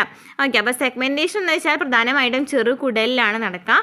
അതുപോലെ തന്നെ മുന്നോട്ടുള്ള ചലനത്തിന് പകരം മുന്നോട്ടും പിന്നോട്ടുള്ള ചലനമാണ് ഇവിടെ വരുന്നത്. സെഗ്മെൻറ്റേഷനിൽ മുന്നോട്ടുള്ള പകരത്തിന് പകരം മുന്നോട്ടും പിന്നോട്ടുള്ള ചലനമാണ് വരുന്നത്. അതുപോലെ തന്നെ പേശിയാണെങ്കിലും മൃദുല പേശികളാണ് ഉണ്ടായിരിക്കുക എന്ന് പറഞ്ഞു. ഓക്കെ, നെക്സ്റ്റ് ക്വസ്റ്റ്യൻ എന്താണ്? ക്ലിയർ ആയല്ലോ അല്ലേ? ക്ലിയർ ആയെന്ന് വിചാരിക്കുന്നു. മനസ്സിലാവുന്നുണ്ടെങ്കിൽ ക്ലാസ് ലൈക്ക് ചെയ്യുക, ഹൈപ്പുകൾ ചെയ്യാം കേട്ടോ. നെക്സ്റ്റ്, പല്ലിൻ്റെ ആരോഗ്യ സംരക്ഷണത്തിന് എന്തെല്ലാം കാര്യങ്ങൾ ശ്രദ്ധിക്കണം? എന്തൊക്കെ ശ്രദ്ധിക്കണം? നമുക്കറിയാവുന്ന കാര്യങ്ങളാണല്ലേ. ഭക്ഷണം കഴിച്ചതിന് ശേഷം വായ കഴുകുക, പല്ല് തേക്കുക, പഞ്ചസാരയും അമിത അസിഡിറ്റിയും അടങ്ങിയ ഭക്ഷണം കുറയ്ക്കുക, പുകവലി ഒഴിവാക്കുക, വർഷത്തിൽ 2 തവണയെങ്കിലും ദന്തരോഗ വിദഗ്ധനെ സന്ദർശിച്ച് പല്ല് പരിശോധന നടത്തുകയും വൃത്തിയാക്കുകയും ചെയ്യുക. ഇനി ആഹാരം വിഴുങ്ങുമ്പോൾ ഗ്രസനയിൽ നിന്നും കാണുന്ന ചെറുനാക്കും എപ്പിഗ്ലോട്ടിസും സഹായകമാകുന്നത് എപ്രകാരമാണ്? ആഹാരം വിഴുങ്ങുമ്പോൾ ഗ്രസനയിൽ കാണുന്ന ചെറുനാക്കും എപ്പിഗ്ലോട്ടിസും സഹായമാകുന്നത് എപ്രകാരമാണ്? ആഹാരം വിഴുങ്ങുമ്പോൾ ചെറുനാക്കുണ്ട് അല്ലേ, രസനയിൽ ചെറുനാക്ക് ഉണ്ടായിരിക്കും. അതുപോലെ തന്നെ എപ്പിഗ്ലോട്ടിസ് ഉണ്ട്. ഈ 2 ധർമ്മമാണ് ചോദിച്ചിരിക്കേണ്ടത്. എന്താണ് ചെറുനാക്ക് എന്ന് വെച്ചാൽ എന്താ ചെയ്യുക? രസനയിലേക്ക് തുറക്കുന്ന നാസാഗഹ്വരത്തെ ചെറുനാക്ക് അടയ്ക്കുന്നതിനാൽ ആഹാരം അങ്ങോട്ട് പോകില്ല. അതായത് എന്താ പറയുന്നത്, രസനയിലേക്ക് തുറക്കുന്ന നാസാഗഹ്വരത്തെ ചെറുനാക്ക് അടയ്ക്കും. അപ്പോൾ ചെറുനാക്ക് അടയ്ക്കുമ്പോൾ ഭക്ഷണം അങ്ങോട്ട് പോകില്ല. ഇനി നമ്മൾ എപ്പിഗ്ലോട്ടിസ് എന്ന് വെച്ചാൽ ശ്വാസനാളത്തിലേക്ക് കടന്നു പോകാതിരിക്കുന്നതിന് വേണ്ടിയിട്ടാണ് അല്ലേ. ആഹാരം ശ്വാസനാളത്തിലേക്ക് കടക്കാതിരിക്കാൻ എപ്പിഗ്ലോട്ടിസ് ഒരു അടപ്പ് പോലെ പ്രവർത്തിക്കുന്നു. അപ്പം നാസാഗഹ്വരത്തെ അതായത് മൂക്കിലേക്ക് പോകാതിരിക്കുന്നതിന് വേണ്ടിയിട്ടാണ് ചെറുനാക്ക് അടയ്ക്കുന്നു. അതിനാൽ തന്നെ അങ്ങോട്ട് ഭക്ഷണം പോകുന്നില്ല. ഇനി ആഹാരം ശ്വാസനാളത്തിലേക്ക് കടക്കാതിരിക്കുന്നതിന് വേണ്ടിയിട്ടാണ് എപ്പിഗ്ലോട്ടിസ് എന്ന് പറയുന്നത്. ഇതെന്ന് പറയുന്നത് മനുഷ്യൻ്റെ ശ്വസന വ്യവസ്ഥയിലെ പ്രധാനപ്പെട്ട ഒരു ഭാഗം തന്നെയാണ് അല്ലേ. ക്ലിയർ ആണല്ലോ. നെക്സ്റ്റ്, ഭക്ഷണം കഴിക്കുമ്പോൾ സംസാരിക്കരുതെന്ന് പറയാനുള്ള കാരണം അപ്പോൾ എന്തായിരിക്കും? കാരണം എന്തായിരിക്കും? ഭക്ഷണം കഴിക്കുമ്പോൾ സംസാരിച്ചാൽ എപ്പിഗ്ലോട്ടീസ് അടയില്ല അല്ലേ? എപ്പിഗ്ലോട്ടീസ് തുറന്നുകൊണ്ടേയിരിക്കും. അപ്പോൾ എന്ത് സംഭവിക്കും? ഭക്ഷണം ശ്വാസനാളത്തിലേക്ക് കടന്നു പോവുകയും ശ്വാസതടസ്സം ഉണ്ടാവുകയും ചെയ്യും. നെക്സ്റ്റ് ക്വസ്റ്റ്യൻ, വായിലും ആമാശയത്തിലും ചെറുകുടലിലും നടക്കുന്ന രാസിക ദഹനവും ആഹാരത്തിന് സംഭവിക്കുന്ന മാറ്റങ്ങളും. അപ്പോൾ വായിലും ആമാശയത്തിലും ചെറുകുടലിലും രാസിക ദഹനം നടക്കുന്നുണ്ടെന്ന് പറഞ്ഞു. അപ്പോൾ അവിടെ നടക്കുന്ന മാറ്റങ്ങളും എൻസൈമുകളാണ് ചോദിച്ചിരിക്കുന്നത്. വായിൽ നമുക്കറിയാം ഉമിനീർ ഗ്രന്ഥികൾ സ്രവിക്കുന്ന ഉമിനീരിൽ എന്തുണ്ടായിരിക്കും? സലൈവറി അമിലേസ് ഉണ്ടായിരിക്കും. ഈ സലൈവറി അമിലേസ് എന്ന് പറയുന്ന എൻസൈം അന്നജത്തിൻ്റെ ദഹനത്തിന് തുടക്കമിടുന്നു. അപ്പോൾ വായിൽ ഉമിനീരിൽ എന്തുണ്ടായിരിക്കും? സലൈവറി അമിലേസ് ഉണ്ടായിരിക്കും. അപ്പോൾ സലൈവറി അമിലേസ് നമ്മുടെ ഭക്ഷണത്തിൽ കൂടി ചേരുമ്പോൾ അവിടെ നിന്നാണ് നമ്മുടെ ദഹനം ആരംഭിക്കുന്നത്. നെക്സ്റ്റ്, ആമാശയത്തിൽ നോക്കുകയാണെങ്കിലോ ആമാശയ ഗ്രന്ഥികൾ ഉൽപ്പാദിപ്പിക്കുന്ന ആമാശയ രസത്തിലെ എൻസൈമുകളാണ് പെപ്സിൻ എന്ന് പറയുന്നത്. ഈ പെപ്സിൻ എന്ത് ചെയ്യും? പ്രോട്ടീനുകളെ ഭാഗികമായി ദഹിപ്പിക്കുമ്പോൾ ലിപ്പേസുകൾ കൊഴുപ്പിൻ്റെ ദഹനത്തിന് സഹായിക്കുന്നു. എന്താ പറയുന്നത്? പെപ്സിനെ പ്രോട്ടീനുകളുമായിട്ട് അല്ലേ പെപ്സിൻ പ്രോട്ടീനുകളെ പെപ്സിൻ പ്രോട്ടീനുകളെ ഭാഗികമായി ദഹിപ്പിക്കുമ്പോൾ ലിപ്പേസുകൾ കൊഴുപ്പിൻ്റെ ദഹനത്തിനാണ് സഹായിക്കുന്നത്. അതായത് പെപ്സിൻ എന്ന് പറയുന്നത് പ്രോട്ടീനുകളെ ദഹിപ്പിക്കുകയാണ് ചെയ്യുന്നത്, എന്നാൽ ലിപ്പേസുകളാണെങ്കിൽ കൊഴുപ്പിൻ്റെ ദഹനത്തിനാണ് സഹായിക്കുന്നത്. അപ്പോൾ ആമാശയ ഗ്രന്ഥികൾ ആമാശയ രസം പുറപ്പെടുവിക്കുന്നുണ്ട്. ഈ ആമാശയ രസത്തിൽ എന്തൊക്കെ എൻസൈംസ് ഉണ്ട്? ലിപ്പേസ് ഉണ്ട്, അതുപോലെ തന്നെ പെപ്സിൻ ഉണ്ട്. പെപ്സിൻ ചെയ്യുന്നതാണ് പ്രോട്ടീനുകളെ ദഹിപ്പിക്കുകയാണ് ചെയ്യുന്നത്, എന്നാൽ ലിപ്പേസുകൾ എന്താ ചെയ്യുന്നത്? കൊഴുപ്പിൻ്റെ ദഹനത്തിനാണ് സഹായിക്കുന്നത്. നെക്സ്റ്റ്, ചെറുകുടൽ. ചെറുകുടൽ എന്ന് പറയുമ്പോൾ കരളിൻ്റെ പിത്തരസം കൊഴുപ്പിനെ ചെറു കണികളാക്കി മാറ്റുന്നുണ്ട്. നമുക്കറിയാം കരളിൽ എന്തുണ്ട്? ഒരു പിത്തരസമുണ്ട് അല്ലേ? ഈ പിത്തരസം പിത്താശയത്തിലാണ് സംഭരിക്കപ്പെടുന്നതെന്ന് പഠിച്ചിട്ടുണ്ട്. ഈ പിത്തരസം കൊഴുപ്പിനെ ചെറു കണികളാക്കി മാറ്റുന്നു. അതുപോലെ തന്നെ പാൻക്രിയാസ് ഉൽപ്പാദിപ്പിക്കുന്ന പാൻക്രിയാറ്റിക് ജ്യൂസിലെ എൻസൈമുകളാണ് പാൻക്രിയാറ്റിക് അമിലേസ് എന്ന് പറയുന്നത്. അതുപോലെ തന്നെ എന്താണ്? ട്രിപ്സിനും ഉണ്ട്. ഇതിൽ പാൻക്രിയാറ്റിക് ജ്യൂസിലെ എൻസൈമുകളായിട്ടുള്ള പാൻക്രിയാറ്റിക് അമിലേസ് അന്നജത്തെ ദഹിപ്പിക്കുന്നു. ഇനി ട്രിപ്സിൻ ആണെങ്കിൽ പ്രോട്ടീനുകളെ ഭാഗികമായി ദഹിപ്പിക്കുന്നു. ലിപ്പേസുകളാണെങ്കിൽ കൊഴുപ്പിനെ പൂർണ്ണമായി ദഹിപ്പിച്ചിട്ട് ഫാറ്റി ആസിഡും ഗ്ലിസറോളാക്കി മാറ്റുന്നു. എന്താ പറഞ്ഞത്? പാൻക്രിയാറ്റിക് ജ്യൂസ് അല്ലേ? പാൻക്രിയാറ്റിക് ജ്യൂസ് അതായത് പാൻക്രിയാസ് ഉൽപ്പാദിപ്പിക്കുന്ന ഈ പാൻക്രിയാറ്റിക് ജ്യൂസ് പ്രധാനപ്പെട്ട എൻസൈമുകളാണ് പാൻക്രിയാറ്റിക് അമിലേസ്. ഈ പാൻക്രിയാറ്റിക് അമിലേസ് അന്നജത്തെ ദഹിപ്പിക്കുന്നു. പാൻക്രിയാറ്റിക് അമിലേസ് അന്നജത്തെ ദഹിപ്പിക്കുന്നു. ട്രിപ്സിനാണെങ്കിലോ പ്രോട്ടീനുകളെ ഭാഗികമായി ദഹിപ്പിക്കുന്നു. ലിപ്പേസുകളാണെങ്കിലോ കൊഴുപ്പിനെ പൂർണ്ണമായി ദഹിപ്പിക്കുന്നു. അങ്ങനെ കൊഴുപ്പിനെ പൂർണ്ണമായി ദഹിപ്പിച്ചിട്ട് എന്താക്കി മാറ്റുന്നു? ഫാറ്റി ആസിഡും ഗ്ലിസറോളാക്കി മാറ്റുന്നു. നേരത്തെ നമ്മൾ പറഞ്ഞു അല്ലേ, ആമാശയത്തിൽ പെപ്സിൻ പ്രോട്ടീനുകളെ ദഹിപ്പിക്കുന്നു എന്ന് പറഞ്ഞല്ലോ, ലിപ്പേസുകൾ കൊഴുപ്പിൻ്റെ ദഹനത്തിന് സഹായിക്കുന്നു എന്ന് പറഞ്ഞല്ലോ. ഇതേ സംഭവം തന്നെയാണ് ചെറുകുടലിൽ വരുന്ന എൻസൈംസ്. പക്ഷേ ഇവിടെ എന്താ ചെയ്യണേന്ന് വെച്ചാൽ പ്രധാനമായിട്ടും പാൻക്രിയാറ്റിക് അമിലേസ് ഉണ്ട് അല്ലേ, അവ അന്നജത്തെ ദഹിപ്പിക്കുന്നുണ്ട്. അതുപോലെ തന്നെ ലിപ്പേസുകളെ പൂർണ്ണമായിട്ട് ദഹിപ്പിക്കുന്നുണ്ട് അല്ലേ, ലിപ്പേസിനെ പൂർണ്ണമായിട്ട് ദഹിപ്പിച്ചിട്ട് ഫാറ്റി ആസിഡും ഗ്ലിസറോളാക്കി മാറ്റുന്നുണ്ട്. ഇനി ചെറുകുടലിൽ ഉൽപ്പാദിപ്പിക്കുന്ന ഇൻറ്റസ്റ്റൈൻ ജ്യൂസിലെ വിവിധ കാർബോഹൈഡ്രേറ്റ്സുകൾ എന്ന തരം എൻസൈമുകൾ കാർബോഹൈഡ്രേറ്റുകളെ ലഘുഘടകങ്ങളായ ഗ്ലൂക്കോസ്, ഫ്രക്ടോസ്, ഗാലക്ടോസ് എന്നിവയാക്കുമ്പോൾ പ്രോട്ടീയേസുകൾ പ്രോട്ടീനുകളെ അമിനോ ആസിഡുകളാക്കി മാറ്റുന്നു. ഇനി നമുക്കിവിടെ പറയാനുള്ളത് ഇൻറ്റസ്റ്റൈൻ ജ്യൂസാണ്. ഇൻറ്റസ്റ്റൈൻ ജ്യൂസിൽ കാർബോഹൈഡ്രേറ്റ്സുകളുണ്ട്. ഇവ കാർബോഹൈഡ്രേറ്റിനെയാണ് എന്താക്കി മാറ്റുന്നത്? ഗ്ലൂക്കോസും ഫ്രക്ടോസും ഗാലക്ടോസും ആക്കി മാറ്റുന്നത്. അതായത് കാർബോഹൈഡ്രേറ്റിൻ്റെ പ്രധാനപ്പെട്ട ലഘുഘടകങ്ങളാണ് ഗ്ലൂക്കോസും ഫ്രക്ടോസും ഗാലക്ടോസും. അപ്പോൾ കാർബോഹൈഡ്രേറ്റിനെ എന്താക്കി മാറ്റുന്നുണ്ട്? ഗ്ലൂക്കോസും ഫ്രക്ടോസും ഗാലക്ടോസ് ആക്കി മാറ്റുന്നുണ്ട്. ഇനി പ്രോട്ടീയേസുകളാണെങ്കിൽ പ്രോട്ടീനുകളെ അമിനോ ആസിഡുകളാക്കി മാറ്റുന്നു. പ്രോട്ടീയേസുകൾ അമിനോ ആസിഡുകളാക്കി മാറ്റുന്നു. ക്ലിയർ ആണല്ലോ അല്ലേ? മായ ആമാശയം ചെറുകുടലും ക്ലിയർ ആയെന്ന് വിചാരിക്കുന്നു. ഇവിടെ നമുക്കൊരു ടേബിൾ തന്നിട്ടുണ്ട്. മനസ്സിലായത് ഉണ്ടെന്നുണ്ടെങ്കിൽ ഒന്ന് നോക്കി നോക്കൂ കേട്ടോ. മായ ആണെങ്കിൽ നമ്മൾ പറഞ്ഞു സലൈവറി അമിലേസിൻ്റെ പ്രവർത്തനമാണ് നടക്കുന്നതെന്ന് പറഞ്ഞു. പ്രോട്ടീൻ ആണെങ്കിലോ അന്നജത്തിൽ നോക്കുകയാണെങ്കിൽ അന്നജത്തിൽ കാർബോഹൈഡ്രേറ്റ് ഉണ്ട് അല്ലെ, അന്നജം അല്ലെങ്കിൽ കാർബോഹൈഡ്രേറ്റ്. അന്നജത്തിന് പറയുന്ന വേറൊരു പേരാണ് കാർബോഹൈഡ്രേറ്റ്. ഇവ വായിലാണെങ്കിൽ സലൈവറി അമിലേസിൻ്റെ പ്രവർത്തനം നടക്കുന്നുണ്ട്. ആമാശയത്തിലാണെന്നുണ്ടെങ്കിലോ ആമാശയത്തിൽ എന്നിട്ട് നടക്കുന്നത് ആമാശയത്തിൽ അന്നജവുമായി ബന്ധപ്പെട്ടൊന്നും നമ്മൾ പറഞ്ഞില്ല അല്ലേ. നെക്സ്റ്റ്, ചെറുകുടലിലാണെങ്കിൽ പാൻക്രിയാറ്റിക് അമിലേസിൻ്റെ പ്രവർത്തനം നടക്കുന്നുണ്ട്. കാർബോഹൈഡ്രേറ്റ്സുകളുടെ പ്രവർത്തനത്താൽ കാർബോഹൈഡ്രേറ്റിനെ ഗ്ലൂക്കോസും ഫ്രക്ടോസും ഗാലക്ടോസ് ആക്കി മാറ്റുന്നു. ഇനി പ്രോട്ടീൻ വായിൽ ഒരു പ്രവർത്തനം നടക്കുന്നില്ല, എന്നാൽ ആമാശയത്തിൽ പെപ്സിൻ്റെ പ്രവർത്തനം നടക്കുന്നുണ്ട്. ചെറുകുടലിലാണെന്നുണ്ടെങ്കിലോ ട്രിപ്സിൻ്റെ പ്രവർത്തനം നടക്കുന്നുണ്ട്. പ്രോട്ടീയേസുകളുടെ പ്രവർത്തനം നടക്കുന്നുണ്ട്. അപ്പോൾ ഈ പ്രോട്ടീയേസുകളുടെ പ്രവർത്തനത്തിൽ അത് എന്തായി മാറുന്നുണ്ട്? അമിനോ ആസിഡുകളായിട്ട് മാറുന്നുണ്ട്. അപ്പോൾ പ്രോട്ടീൻ എന്ന് പറയുമ്പോൾ വായിൽ ഒന്നും നടക്കുന്നില്ല, ഈ പ്രോട്ടീനുമായിട്ട് ബന്ധപ്പെട്ട് കാര്യങ്ങളൊന്നും അവിടെ നടക്കുന്നില്ല, വായിൽ നടക്കുന്നില്ല. ഇനി ആമാശയത്തിലാണെങ്കിൽ പെപ്സിൻ്റെ പ്രവർത്തനം നടക്കുന്നുണ്ട്, ചെറുകുടലിലാണെങ്കിൽ ട്രിപ്സിൻ്റെ പ്രവർത്തനം നടക്കുന്നുണ്ട്, പ്രോട്ടിയേസുകളുടെ പ്രവർത്തനം നടക്കുന്നുണ്ട്. പ്രോട്ടിയേസ് എന്ത് ചെയ്യാനാണ്? പ്രോട്ടിയേസ് അമിനോ ആസിഡുകളാക്കി മാറ്റുന്നുണ്ട് അല്ലേ. ഇനി കൊഴുപ്പിൻ്റെ പ്രവർത്തനം വായിൽ നടക്കുന്നില്ല, എന്നാൽ കൊഴുപ്പിൻ്റെ പ്രവർത്തനം ആമാശയത്തിലുണ്ടെന്ന് പറഞ്ഞു, ലിപ്പേസുകളുടെ പ്രവർത്തനമാണ്. ഇനി കൊഴുപ്പ് ചെറുകുടലിലാണെങ്കിൽ പിത്തരസം ചെറു കണികകളാക്കി മാറ്റുന്നു, ലിപ്പേസുകളുടെ പ്രവർത്തനത്താൽ ഫാറ്റി ആസിഡും ഗ്ലിസറോളാക്കി മാറ്റുന്നു. ക്ലിയർ ആണല്ലോ. ഇവിടെ നമ്മൾ പറഞ്ഞ കാര്യങ്ങൾ തന്നെ വീണ്ടും ഒന്നും കൂടി അവിടെ റിപ്പീറ്റ് അടിച്ച് പറഞ്ഞു എന്ന് മാത്രം കേട്ടോ. നെക്സ്റ്റ്, ആഹാരത്തെ ആമാശയത്തിലേക്ക് എത്തിക്കുന്നതിന് അന്നനാളത്തിന് എന്ത് സഹായകമാണ്? നമ്മൾ നേരത്തെ പറഞ്ഞു അല്ലേ, അന്നനാളത്തിൽ ഒരു ചലനമുണ്ട്, പെരിസ്റ്റാൾസിസ് ആണെന്ന് പറഞ്ഞു. ആ ചലനത്തിൻ്റെ സഹായത്തിനോട് കൂടിയിട്ടാണ് ഈ അന്നനാളത്തിൽ നിന്ന് ആമാശയത്തിലേക്ക് ഭക്ഷണം എത്തുന്നത്. ഇനി ആമാശയരസത്തിലെ ഘടകങ്ങൾ എന്തൊക്കെയാണ്? അതിൻ്റെ ധർമ്മങ്ങൾ ഏതൊക്കെയാണ്? നമുക്കറിയാം ആമാശയത്തിൽ എന്തൊക്കെയാണ്? ഹൈഡ്രോക്ലോറിക് ആസിഡ് ഉണ്ട്, പെപ്സിൻ എന്ന എൻസൈം ഉണ്ട്, ശ്ലേഷ്മമുണ്ട് അല്ലേ. ഈ ഒരു ഭാഗം ഉണ്ടല്ലോ, ഈ ഒരു ഭാഗം എനിക്ക് തോന്നുന്നു നമ്മൾ ഡയഗ്രാം വെച്ച് ഡീറ്റെയിൽ ആയിട്ട് പറഞ്ഞാണ്. ഡയഗ്രത്തിൽ ഓരോ കരൾ, അതുപോലെ തന്നെ അങ്ങനെ ഓരോ ഭാഗങ്ങൾ തന്നിട്ടുണ്ടായിരുന്നു. അവ പ്രധാനമായിട്ട് ഉൽപ്പാദിപ്പിക്കുന്ന എൻസൈമുകളൊക്കെ തന്നിട്ടുണ്ടായിരുന്നു. അത് ജസ്റ്റ് പോയിന്റ് വൈസ് ആയിട്ട് പറഞ്ഞു എന്ന് മാത്രം കേട്ടോ. അപ്പോൾ ആമാശയരസത്തിലെ ഘടകങ്ങൾ ഏതൊക്കെയാണ്? ഹൈഡ്രോക്ലോറിക് ആസിഡ് ഉണ്ട്, പെപ്സിൻ എന്ന് പറയുന്ന എൻസൈം ഉണ്ട്, ശ്ലേഷ്മം ഉണ്ട് അല്ലേ. ഹൈഡ്രോക്ലോറിക് ആസിഡ് എന്താ ചെയ്യുക? രോഗാണുക്കളെ നശിപ്പിക്കുന്നു, pH ക്രമീകരിക്കുന്നു. പെപ്സിൻ എന്ത് ചെയ്യുന്നു? പെപ്സിൻ പ്രോട്ടീനുകളെ ഭാഗികമായി ദഹിപ്പിക്കുന്നു. ശ്ലേഷ്മമാണെങ്കിലോ ദഹനരസങ്ങളുടെ പ്രവർത്തനത്തിൽ നിന്ന് ആമാശയ ഭിത്തിയെ സംരക്ഷിക്കുന്നു. അപ്പോൾ ആമാശയരസത്തിലെ ഘടകങ്ങളാണ് ഹൈഡ്രോക്ലോറിക് ആസിഡ്. ഹൈഡ്രോക്ലോറിക് ആസിഡ് എന്ത് ചെയ്യുന്നു? രോഗാണുക്കളെ നശിപ്പിക്കുന്നുണ്ട്, pH ക്രമീകരിക്കുന്നുണ്ട്. പെപ്സിൻ ആണെങ്കിൽ പ്രോട്ടീനുകളെ ഭാഗികമായി ദഹിപ്പിക്കുന്നുണ്ട്. ശ്ലേഷ്മമാണെങ്കിൽ ദഹനരസങ്ങളുടെ പ്രവർത്തനത്തിൽ നിന്ന് ആമാശയ ഭിത്തിയെ സംരക്ഷിക്കുന്നു. ഇനി കരൾ ഉൽപ്പാദിപ്പിക്കുന്ന ദഹനരസം ഏതാണ്? ധർമ്മം എന്താണ്? കരൾ ഉൽപ്പാദിപ്പിക്കുന്ന ദഹനരസം ഏതാണ്? പിത്തരസമാണ്. ധർമ്മം എന്താണ്? ഇതിലും എൻസൈമുകളൊന്നും ഇല്ല, എന്നാലും കൊഴുപ്പിനെ ചെറു കണികകളാക്കി മാറ്റുന്നുണ്ട്, pH ക്രമീകരിക്കുന്നുണ്ട്. അപ്പോൾ കരൾ ഉൽപ്പാദിപ്പിക്കുന്ന ദഹനരസം ചോദിക്കുകയാണെങ്കിൽ പിത്തരസമാണ്. ധർമ്മം ചോദിക്കുകയാണെങ്കിലോ എൻസൈം ഒന്നുമില്ലെങ്കിലും കൊഴുപ്പിനെ ചെറു കണികകളാക്കി മാറ്റുന്നു, pH ക്രമീകരിക്കുന്നു. നെക്സ്റ്റ്, ചിത്രത്തിലെ ABCD തിരിച്ചറിഞ്ഞ് പേരിടാൻ പറഞ്ഞിട്ടുണ്ട്. ഇവിടെ A എന്ന് പറയുന്നത് എന്താണ്? കരളാണ് അല്ലേ. കരൾ എന്ന് വെച്ചാൽ ഏറ്റവും വലിയ ഗ്രന്ഥിയാണ്. കരളിലാണ് പിത്തരസം ഉൽപ്പാദിപ്പിക്കപ്പെടുന്നത്. ഇനി നെക്സ്റ്റ് B ചോദിച്ചിട്ടുണ്ട്. B എന്ന് വെച്ചാൽ ഈ ഒരു പച്ച കളർ ഭാഗം ഉണ്ടല്ലോ, ഇതാണ് B എന്ന് വെച്ചാൽ എന്താണ്? പിത്താശയമാണ്.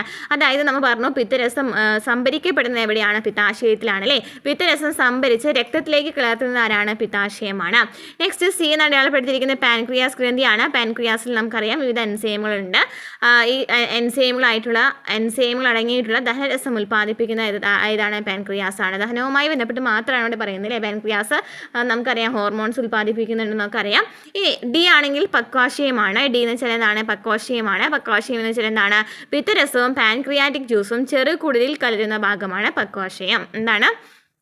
പിത്തരസവും പാൻക്രിയാറ്റിക് ജ്യൂസും ചെറുകുടലിൽ കലരുന്ന ഭാഗമാണ് പക്വാശയം. നെക്സ്റ്റ്, ചെറുകുടലിൽ വെച്ച് ആഗിരണം ചെയ്യപ്പെടാതെ അവശേഷിക്കുന്ന ജലത്തിൻ്റെയും ലവണങ്ങളുടെയും ആഗിരണം നടക്കുന്നത് എവിടെ വെച്ചിട്ടാണ്? അതായത് ചെറുകുടലിൽ പൂർണ്ണമായിട്ടും ആഗിരണം നടക്കുന്നില്ല, ഭാഗിക ആഗിരണമാണ് നടക്കുന്നത്. അപ്പോൾ ബാക്കി അല്ലെങ്കിൽ ഈ ആഗിരണം പൂർത്തിയാകുന്ന സ്ഥലം ചോദിക്കുകയാണെങ്കിൽ വൻകുടലിലാണ്. അപ്പോൾ വൻകുടലിൽ എന്തിൻ്റെയൊക്കെ ആഗിരണമാണ് നടക്കുന്നത്? ജലത്തിൻ്റെയും ലവണങ്ങളുടെയും ആഗിരണമാണ് നടക്കുന്നത്. നെക്സ്റ്റ്, ചില ബാക്ടീരിയകളുടെ പ്രവർത്തന ഫലമായി വൻകുടലിനകത്തുണ്ടാകുന്ന വിറ്റാമിനുകൾ ഏതൊക്കെയാണ്? എന്താണ്? വൻകുടലിനകത്തുണ്ടാകുന്ന വിറ്റാമിനുകൾ ഏതൊക്കെയാണ്? വൈറ്റമിൻ B കോംപ്ലക്സും വൈറ്റമിൻ Kയും ആണ് വൻകുടലിന് അകത്തുണ്ടാകുന്ന വിറ്റാമിനുകൾ. ചെറുകുടലിൻ്റെ ഘടന പോഷക ഘടകങ്ങളുടെ ആഗിരണത്തിന് എത്രത്തോളം അനുയോജ്യമാണ്? ചെറുകുടലിൻ്റെ ഘടനയാണ് ചോദിച്ചിരിക്കുന്നത്. നമുക്കറിയാം 6 മീറ്ററോളം നീളമുള്ളതും 2.5 സെൻറ്റിമീറ്റർ വ്യാസമുള്ളതുമായിട്ടുള്ള ചെറുകുടൽ നീണ്ട് ചുരണ്ട് കിടക്കുന്നു. നമുക്കറിയാം ചെറുകുടൽ ഇങ്ങനെ വളഞ്ഞു പൊളിഞ്ഞിട്ടൊക്കെയാണ് കിടക്കുന്നുണ്ടായിരിക്കുക. ഇതിന് 6 മീറ്റർ നീളം ഉണ്ടായിരിക്കും, 2.5 സെൻറ്റിമീറ്റർ വ്യാസവും ഉണ്ടായിരിക്കും. ഇതിന് ഉൾഭിത്തിയിലൂടെ നീളം വിരൽ പോലുള്ള വില്ലസുകൾ എന്ന ഉൾമടക്കുകൾ കാണപ്പെടുന്നു. അപ്പോൾ ഈ ചെറുകുടലിൻ്റെ ഉള്ളിലായിട്ട് വിരൽ പോലെയുള്ള വില്ലസുകൾ കാണപ്പെടുന്നുണ്ട് അല്ലേ. വിരൽ പോലെയുള്ള വില്ലസുകൾ കാണപ്പെടുന്നു. ഇനി വില്ലസ് എന്ന് എന്താണ്? ഒരു ഉൾമടക്കുകളാണല്ലേ, ഒരു വിരൽ പോലെയൊക്കെ കാണപ്പെടുന്നുണ്ടായിരുന്നു അല്ലേ. ഇനി വില്ലസിൻ്റെ പ്രാഥമിക പ്രതലം ഒറ്റനിര എപ്പിത്തീലിയൽ കോശങ്ങൾ കൊണ്ട് നിർമ്മിതമായതിനാൽ പോഷകാഗിരണം എളുപ്പമാക്കുന്നു. അപ്പോൾ വില്ലസിൻ്റെ പ്രതലം എന്ന് പറയുന്നത് ഒറ്റനിര എപ്പിത്തീലിയൽ കോശങ്ങൾ കൊണ്ട് നിർമ്മിതമാണ്. അതിനാൽ തന്നെ ഇവിടെ പോഷകാഗിരണം എളുപ്പമാക്കുന്നുണ്ട്. ഇനി വില്ലസിൻ്റെ ഘടന ആഗിരണ പ്രക്രിയയ്ക്ക് എത്രമാത്രം അനുയോജ്യമാണ്? ചെറുകുടലിൽ എന്തുണ്ടെന്ന് പറഞ്ഞു? വില്ലസുകളുണ്ടെന്ന് പറഞ്ഞു. ചെറിയ വിരലുകൾ പോലെയാണെന്ന് പറഞ്ഞു അല്ലേ. ചെറിയ മടക്കുകളാണിവ. ഓക്കെ, ചെറുകുടലിൻ്റെ ഉൽപ്പത്തിയിലുടനീളം വിരൽ പോലെ കാണപ്പെടുന്ന വില്ലസുകളുടെ പ്രാഥമിക പ്രതലം ഒറ്റനിര എപ്പിത്തീലിയൽ കോശങ്ങൾ കൊണ്ട് നിർമ്മിതമാണ്. കണ്ടോ? എപ്പിത്തീലിയൻ കോശനിര കണ്ടല്ലോ അല്ലേ. അപ്പോൾ എപ്പിത്തീലിയം കോശനിര കൊണ്ട് നിർമ്മിതമാണ് എന്ന് പറയുന്നത് വില്ലസ് എന്ന് പറയുന്ന. ഇനി ധമനി ശാഖയിൽ നിന്നും രൂപപ്പെട്ട ലോമികകൾ ചേർന്ന് സ്ഥിരയായി പുറത്തു പോകുന്നുണ്ട്. ധമനി ശാഖയിൽ നിന്നും എന്ത് രൂപപ്പെടുന്നുണ്ട്? ലോമികകൾ രൂപപ്പെടുന്നുണ്ട്. ഈ ലോമികകൾ ചേർന്ന് സ്ഥിരയായിട്ട് പുറത്തു പോകുന്നു. ഇനി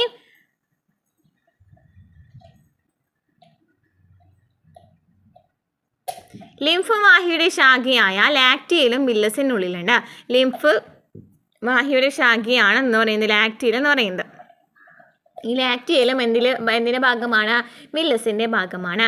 ലാക്റ്റിയയിലേക്ക് ഫാറ്റി ആസിഡും ഗ്ലിസറോളും പ്രവേശിക്കുമ്പോൾ അമിനോ ആസിഡുകളും ഗ്ലൂക്കോസ്, ഫ്രക്ടോസ്, ഗാലക്ടോസ് മുതലായവയും ലോമികകളിലൂടെ രക്തത്തിലേക്ക് പോകുന്നു. അപ്പോൾ ലാക്റ്റിയയിലേക്ക് ഫാറ്റി ആസിഡും ഗ്ലിസറോളും പ്രവേശിക്കുന്നുണ്ട്. എന്നാൽ അമിനോ ആസിഡും ഗ്ലൂക്കോസും ഫ്രക്ടോസും ഗാലക്ടോസും മുതലായവ ഈ ലോമികകളിലൂടെ പുറത്തേക്ക് പോകുന്നുണ്ട്, രക്തത്തിലേക്ക് പോകുന്നുണ്ട് അല്ലേ?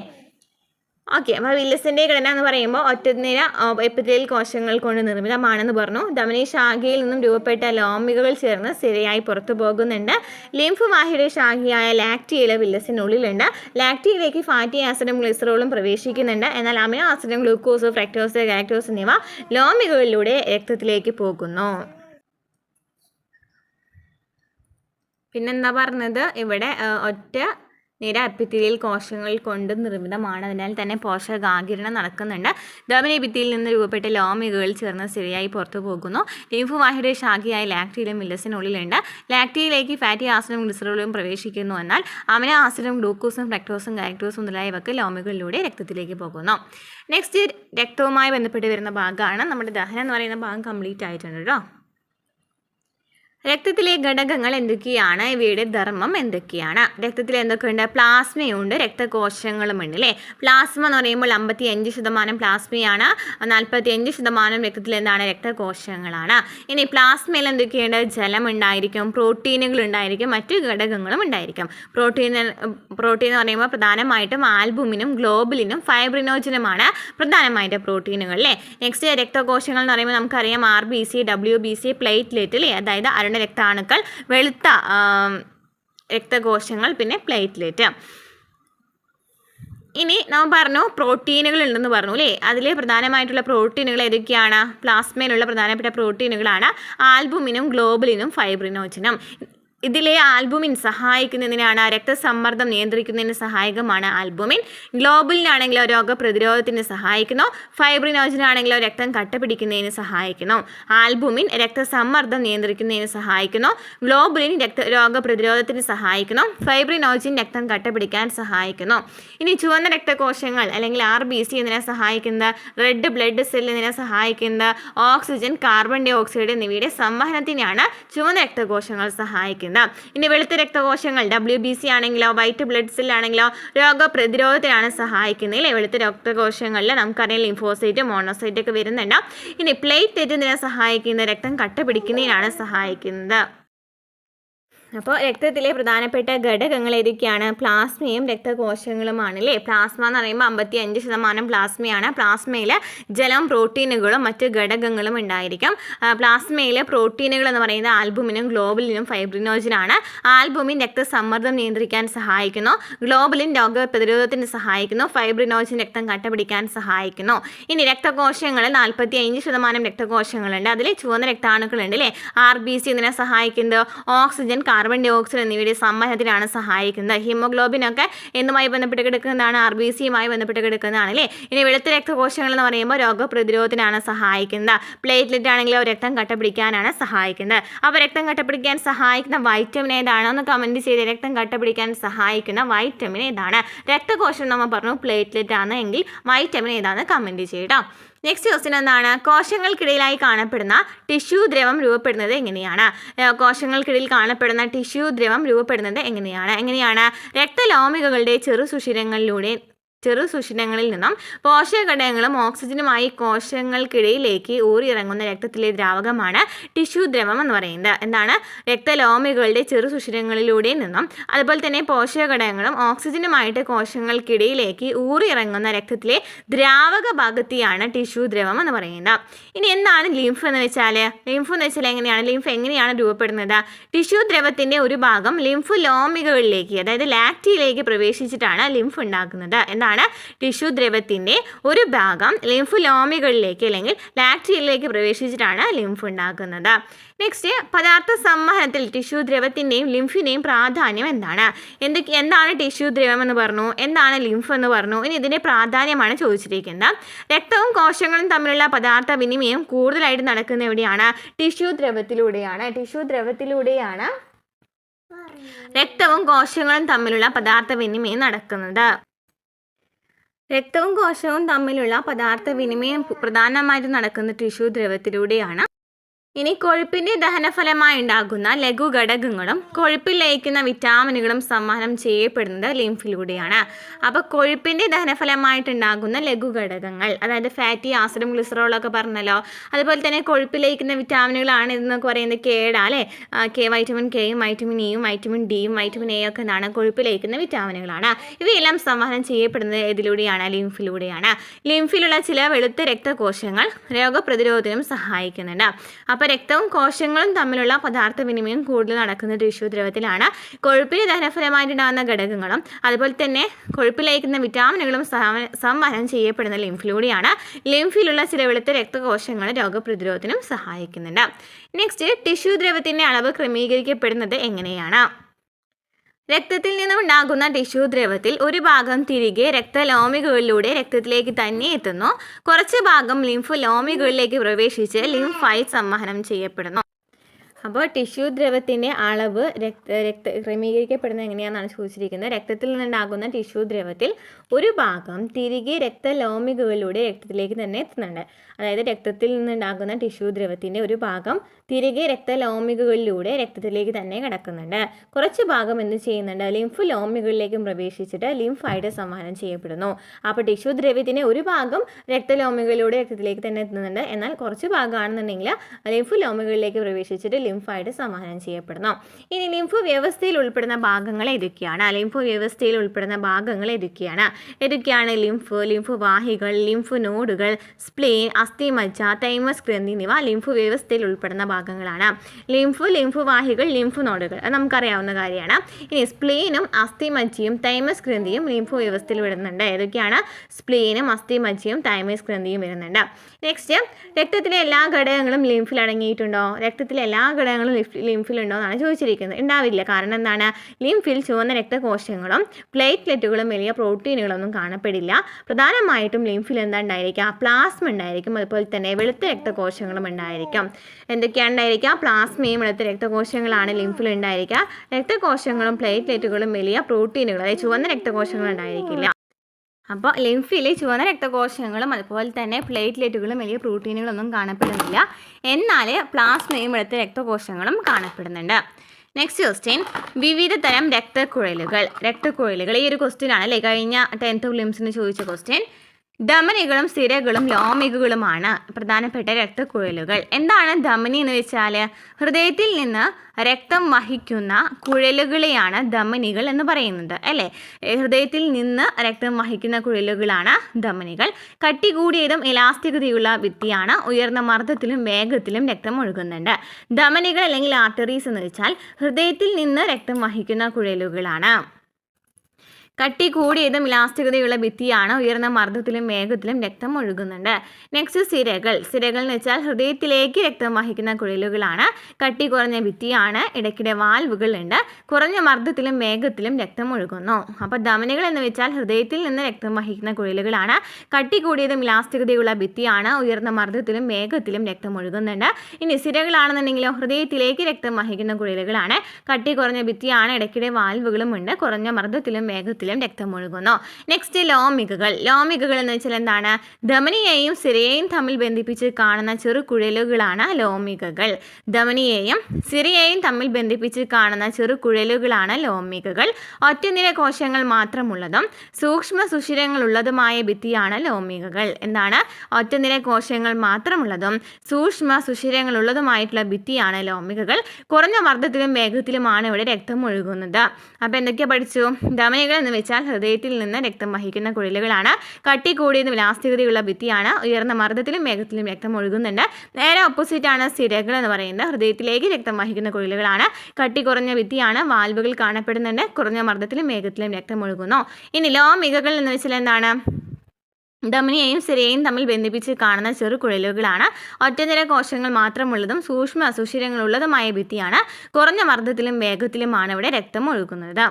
ധമനിയെയും സിരയെയും തമ്മിൽ ബന്ധിപ്പിക്കുന്നതാണ് ലോമികകൾ. ഓക്കെ, നെക്സ്റ്റ് നമ്മൾ അതായത് ചാപ്റ്ററിൽ തന്നെ പോർട്ടൽ സിര എന്താണെന്ന് പഠിച്ചിട്ടുണ്ടായിരുന്നു. എന്താണ് പോർട്ടൽ സിര?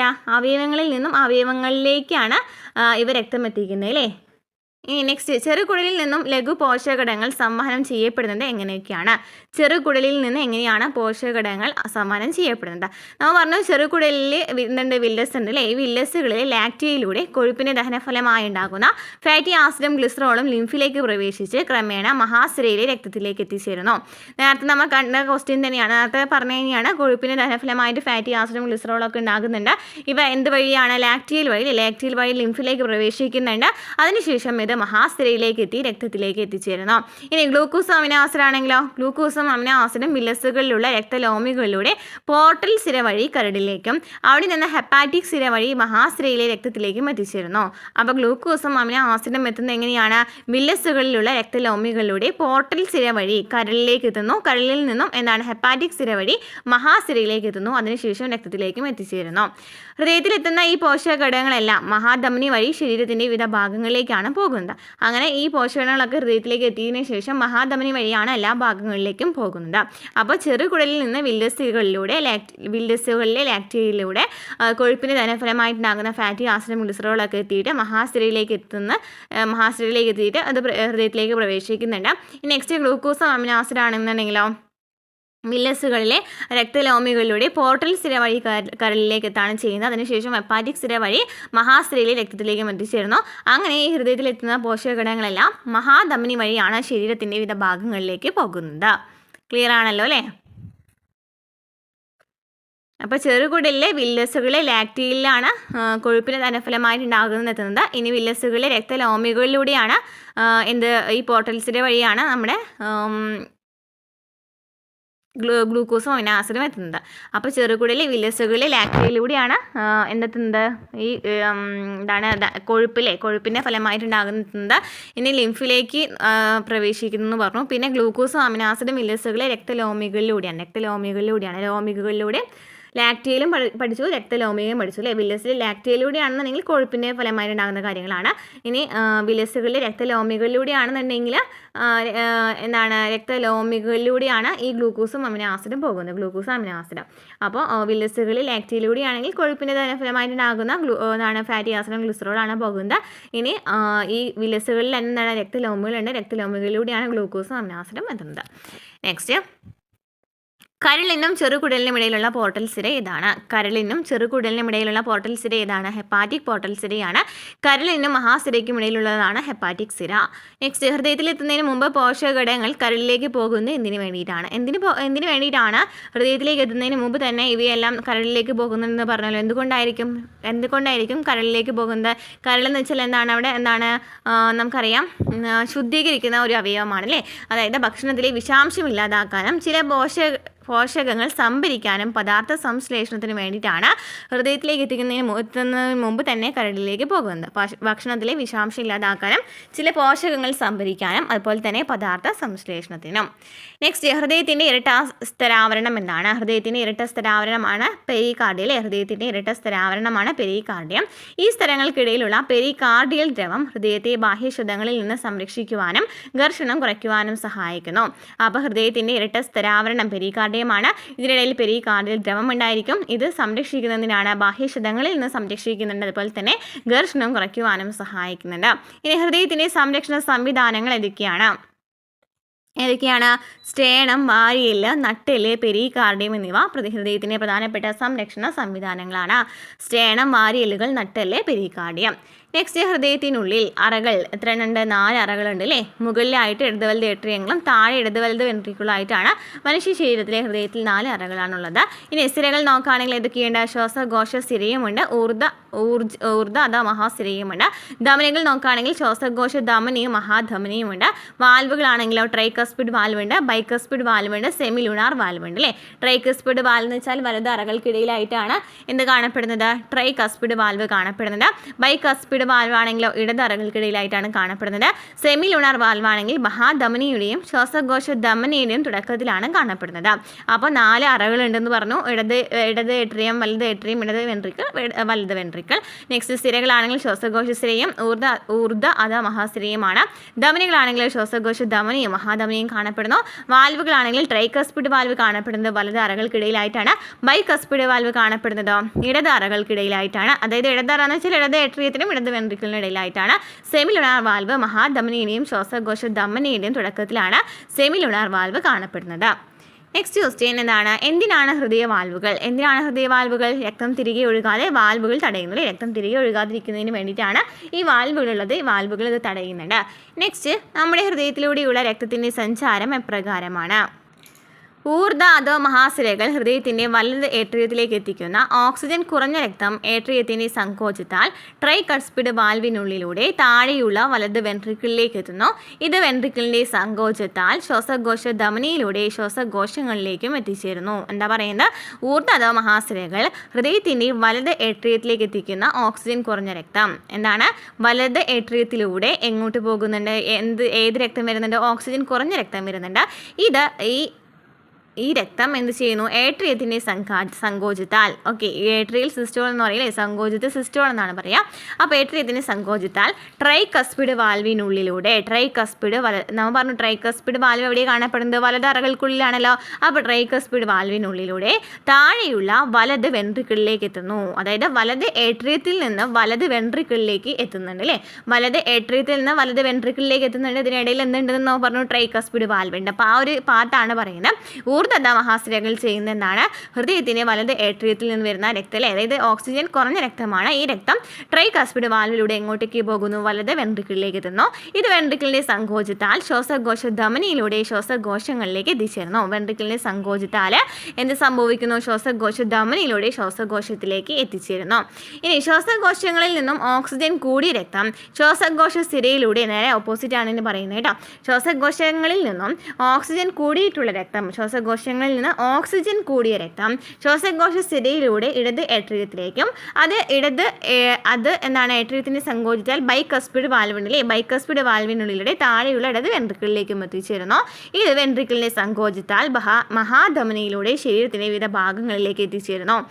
അപ്പം ഇവിടെ നമുക്ക് ഈ ഒരു പിക്ചർ കാണുകയാണെന്നുണ്ടെങ്കിൽ നമുക്ക് ഏകദേശം ഇതിൽ നിന്ന് മനസ്സിലാക്കിയെടുക്കാനായിട്ട് പറ്റും. നമ്മൾ പറഞ്ഞ എന്താണ്, ഊർധ്വ അധോ മഹാസിരകളെ കുറിച്ച് പറഞ്ഞു. അതുപോലെ തന്നെ ഊർധ്വ അധോ മഹാസിരകൾ എന്താ ചെയ്യുന്നത്? വലത് ഏട്രിയം, അതാണ് വലത് ഏട്രിയം അല്ലേ. ഈ വലത് ഏട്രിയത്തിൻ്റെ വലത് വെൻട്രിക്കിളിനും ഇടയിലായിട്ട് എന്ത് കാണപ്പെടുന്നുണ്ട്? ട്രൈകസ്പിഡ് വാൽവ് കാണപ്പെടുന്നുണ്ടല്ലോ. ട്രൈകസ്പിഡ് വാൽവ് കാണപ്പെടുന്നുണ്ട്. അപ്പോൾ ഈ ഊർധ്വ അധോ മഹാസിര എന്താ ചെയ്യുന്നത്? ഈ രക്തത്തെ എന്ത് ചെയ്യുന്നു? ആദ്യം തന്നെ വലത് ഏട്രിയത്തിലേക്ക് എത്തിക്കുന്നു. വലത് ഏട്രിയത്തിലേക്ക് എത്തിക്കുന്നു. ഓക്കെ, ഇപ്പോൾ വലത് ഏട്രിയത്തിലേക്ക് എത്തിച്ചല്ലോ. അതിനുശേഷം നമ്മൾ പറഞ്ഞു വലത് ഏട്രിയം കഴിഞ്ഞാൽ എന്ത് കാണപ്പെടുന്നത്? ഒരു ട്രൈകസ്പിഡ് വാൽവ് കാണപ്പെടുന്നുണ്ടല്ലേ. ട്രൈകസ്പിഡ് വാൽവ് കാണപ്പെടുന്നുണ്ട്. അപ്പോൾ ട്രൈകസ്പിഡ് വാൽവിലേക്ക് എത്തും അല്ലേ. അതിനുശേഷം എന്ത് സംഭവിക്കും? ഈ ട്രൈകസ്പിഡ് വാൽവിൽ നിന്ന് എങ്ങോട്ടേക്കാണ് പോകുക? വലത് വെൻട്രിക്കിളിലേക്ക് പോകും അല്ലേ. വലത് വെൻട്രിക്കിളിലും പോയി.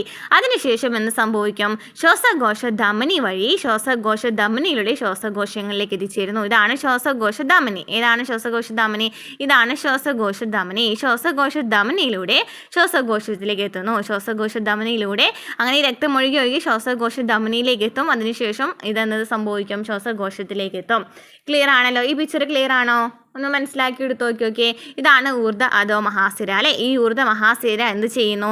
ഈ ഊർധ്വ മഹാസിരയിലൂടെ രക്തം പോവാണ്ട് ഈ രക്തം പോകുന്നത് ആദ്യം വലത് ഏട്രിയത്തിലേക്ക് പോകുന്നുണ്ട്. ഇതിനിടയിലായിട്ട് ട്രൈകസ്പിഡ് വാൽവ് കാണപ്പെടുന്നു എന്ന് പറഞ്ഞു. അതിനുശേഷം നമ്മൾ പറഞ്ഞു വലത് വെൻട്രിക്കിൾ കാണപ്പെടുന്നുണ്ടെന്ന് പറഞ്ഞു.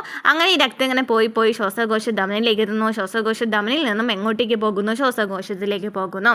ഇനി നേരെ നമുക്ക് മറ്റേത് നോക്കുകയാണെങ്കിൽ ഇടത് ഭാഗം നോക്കുകയാണെന്നുണ്ടെങ്കിൽ, അതായത് ശ്വാസകോശ ശ്വാസകോശങ്ങളിൽ നിന്ന് ഓക്സിജൻ കൂടിയ രക്തം അല്ലേ, ശ്വാസകോശങ്ങളിൽ നിന്നും ഓക്സിജൻ കൂടിയ രക്തം എങ്ങോട്ടാണ് പോകുന്നത്?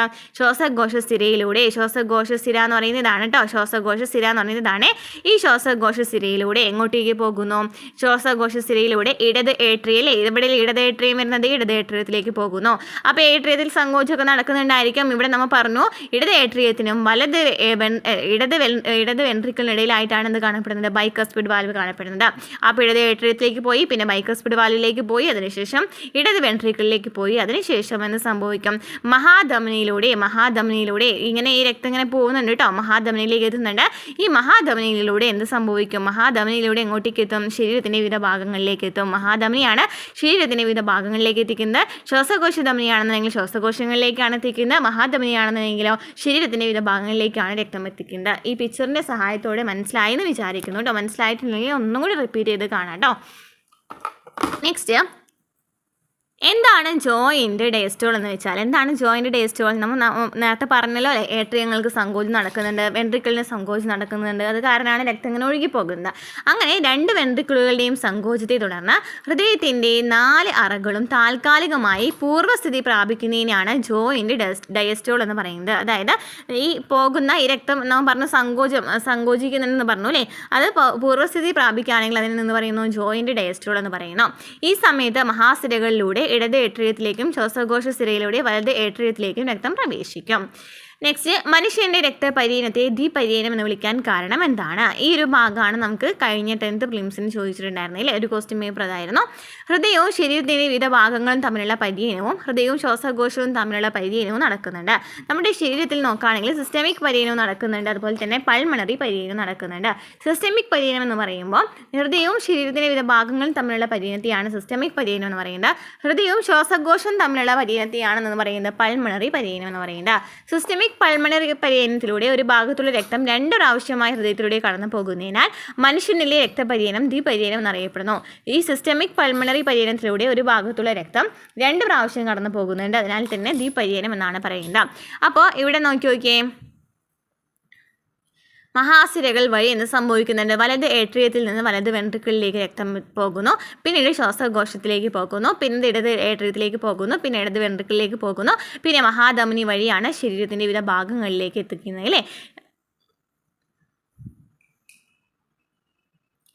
അപ്പോൾ പൾമണറി പര്യനത്തിൽ നിന്നാണ് നടക്കുന്നത് വലത് വെൻട്രിക്കിൾ വഴിയാണ് അല്ലേ. വലത് വെൻട്രിക്കിൾ വഴി ഇടത് ഏട്രിയത്തിലേക്ക് എത്താണ് ചെയ്യുന്നത്. വലത് വെൻട്രിക്കിൾ വഴി വലത് ഏട്രിയത്തിലേക്ക് എത്തുന്നു. വലത് വെൻട്രിക്കിൾ വഴി എങ്ങോട്ടേക്ക്? ഇടത് ഏട്രിയത്തിൽ. വലത് വെൻട്രിക്കിൾ വഴി ഇടത് ഏട്രിയത്തിലേക്ക് എത്തുന്നു. വലത് വെൻട്രിക്കിൾ വഴി ഇടത് ഏട്രിയത്തിലേക്ക് എത്തിക്കുന്നതിനാണെന്ന് പറയുന്നത് പൾമണറി പര്യനം എന്ന് പറയുന്നത്. ഇനി വലത് ഏട്രിയം വഴി ഇടത് വെൻട്രിക്കിളിലേക്ക് എത്തിക്കുന്നതിനാണെന്ന് പറയുന്നത്, അല്ലെങ്കിൽ ഇടത് വെൻട്രിക്കിൾ വഴി വലത് ഏട്രിയത്തിലേക്ക് തിരിച്ചെത്തുന്നതിനാണെന്ന് പറയുന്നത് സിസ്റ്റമിക് സർക്കുലേഷൻ, അതായത് സിസ്റ്റമിക് പര്യനം എന്ന് പറയുന്നത്. ഓക്കെ, പൾമണറി പര്യനം എന്ന് വെച്ചാൽ നമുക്ക് ടെക്സ്റ്റ് ബുക്കിലുള്ളത് നോക്കുകയാണെന്നുണ്ടെങ്കിൽ പൾമണറി പര്യനം, സിസ്റ്റമിക് പര്യനം. സിസ്റ്റമിക് പര്യനം എന്ന് വെച്ചാൽ ഇവിടെ പറയുന്നുണ്ട്, സിസ്റ്റമിക് പര്യനം എന്ന് വെച്ചാൽ ഇടത് വെൻട്രിക്കിളിൽ നിന്നും ആരംഭിച്ചിട്ട് വലത് ഏട്രിയത്തിലേക്കാണ് പോകുന്നത് അല്ലേ. ഇടത്തെ വെൻട്രിക്കിളിൽ നിന്ന് ആരംഭിച്ചിട്ട് വലത് ഏട്രിയത്തിലേക്ക് പോകുന്നതിനെ എന്ന് പറയുന്നു സിസ്റ്റമിക് പര്യനം എന്ന് പറയുന്നു. ഇൻ പൾമണറി പര്യനം എന്ന് വെച്ചാൽ വലത് വെൻട്രിക്കിളിൽ നിന്നും ആരംഭിച്ചിട്ട് ഇടത്തെ ഏട്രിയത്തിൽ അവസാനിക്കുന്നു, ഇതിനെയാണ് എന്ന് പറയുന്നത് പൾമണറി പര്യനം എന്ന് പറയുന്നത്. രക്തപര്യനത്തിൽ ഒരേ രക്തം 2 പ്രാവശ്യം ഹൃദയത്തിൽ കടന്നു പോകുന്നതിനാൽ മനുഷ്യനിലെ രക്തപര്യനം ദ്വിപര്യനം എന്നും അറിയപ്പെടുന്നു. അപ്പോൾ പൾമണറി പര്യനം എന്ന് വെച്ചാൽ എന്താണ്? സിസ്റ്റമിക് പര്യനം എന്ന് വെച്ചാൽ എന്താണ്? ഇടത്തെ വെൻട്രിക്കിളിൽ നിന്നും വലത്തെ ഏട്രിയത്തിലേക്കാണ് രക്തം പോകുന്നത് അല്ലേ. എക്സാമ്പിൾ ചോദിക്കുകയാണെങ്കിൽ എന്ത് പറയാം? പൾമണറി പര്യനത്തിൽ ഏതൊക്കെയാണ് വരാം? ശ്വാസകോശ ധമനിയും ശ്വാസകോശ സ്ഥിരയും വരും. ഇനി സിസ്റ്റമിക് പര്യനത്തിലാണെങ്കിൽ ഊർജ്ജ മഹാസ്ഥിരയും അധോ മഹാസ്ഥിരയും വരും, അതുപോലെ തന്നെ മഹാധമനിയും വരുന്നു. ക്ലിയർ ആണല്ലോ അല്ലേ. ഇനി രക്തം ശ്വാസകോശങ്ങളിലേക്ക് പ്രവേശിക്കുന്നത് എന്തിനാണ്? കാർബൺ ഡൈ ഓക്സൈഡ് സ്വീകരിച്ചിട്ട് ഓക്സിജൻ രക്തത്തിലേക്ക് നൽകുന്നതിന് വേണ്ടിയിട്ടാണ് രക്തം ശ്വാസകോശങ്ങളിലേക്ക് പോകുന്നത്. കാർബൺ ഡൈ ഓക്സൈഡ് സ്വീകരിച്ചിട്ട് ഓക്സിജൻ രക്തത്തിലേക്ക് നൽകുന്നത് തന്നെ, അതായത് പൾമണറി പര്യനത്തിൻ്റെ ധർമ്മം ചോദിക്കുകയാണെങ്കിൽ ഇത് തന്നെയാണ് പറയേണ്ടത്. നെക്സ്റ്റ്, ഒരു കാർഡിയാക് സൈക്കിളിൽ ഉൾപ്പെടുന്ന ഘട്ടങ്ങൾ ഏതൊക്കെയാണ്? ഒരു കാർഡിയാക് സൈക്കിൾ എന്ന് പറയുമ്പോൾ ഏതൊക്കെ ഘട്ടങ്ങൾ വരുന്നുണ്ടായിരിക്കും? ഏട്രിയൽ സിസ്റ്റോളും വെൻട്രിക്കുലാർ സിസ്റ്റോളാണ് വരിക. അതിനെയാണ് ജോയിൻറ്റ് ഡയസ്റ്റോൾ എന്ന് പറയുന്നത്. എന്താണ്? ഏട്രിയൽ സിസ്റ്റോളും വെൻട്രിക്കുലാർ സിസ്റ്റോളാണ് വരിക. ഇതിനെ ജോയിൻറ്റ് ഡയസ്റ്റോൾ എന്ന് പറയുന്നു. ഇത്തരം ഒരു ചക്രം പൂർത്തിയാക്കുന്നതിനായിട്ട് നമ്മുടെ ഹൃദയസ്പന്ദനത്തിന് അല്ലെങ്കിൽ ഒരു ഹൃദയസ്പന്ദനത്തിന് എത്ര സമയം എടുക്കുമെന്ന് ചോദിക്കുകയാണെങ്കിൽ 0.8 സെക്കൻഡ് സമയമാണ് എടുക്കുന്നത്. അപ്പോൾ ഈ കാർഡിയാക് സൈക്കിൾ പൂർത്തിയാകുമ്പോഴാണ് ഹൃദയസ്പന്ദനം വരുന്നത്. ഹൃദയസ്പന്ദനത്തിന് എത്ര സമയം എടുക്കുന്നുണ്ട്? 0.8 സെക്കൻഡ് എടുക്കുന്നുണ്ട്. മനുഷ്യരിൻ്റെ സാധാരണ ഹൃദയസ്പന്ദന നിരക്ക് എത്രയാണ്? മിനിറ്റിൽ എത്രയാണ്? 72 വരിക അല്ലേ. ഇനി എന്താണ് pace maker?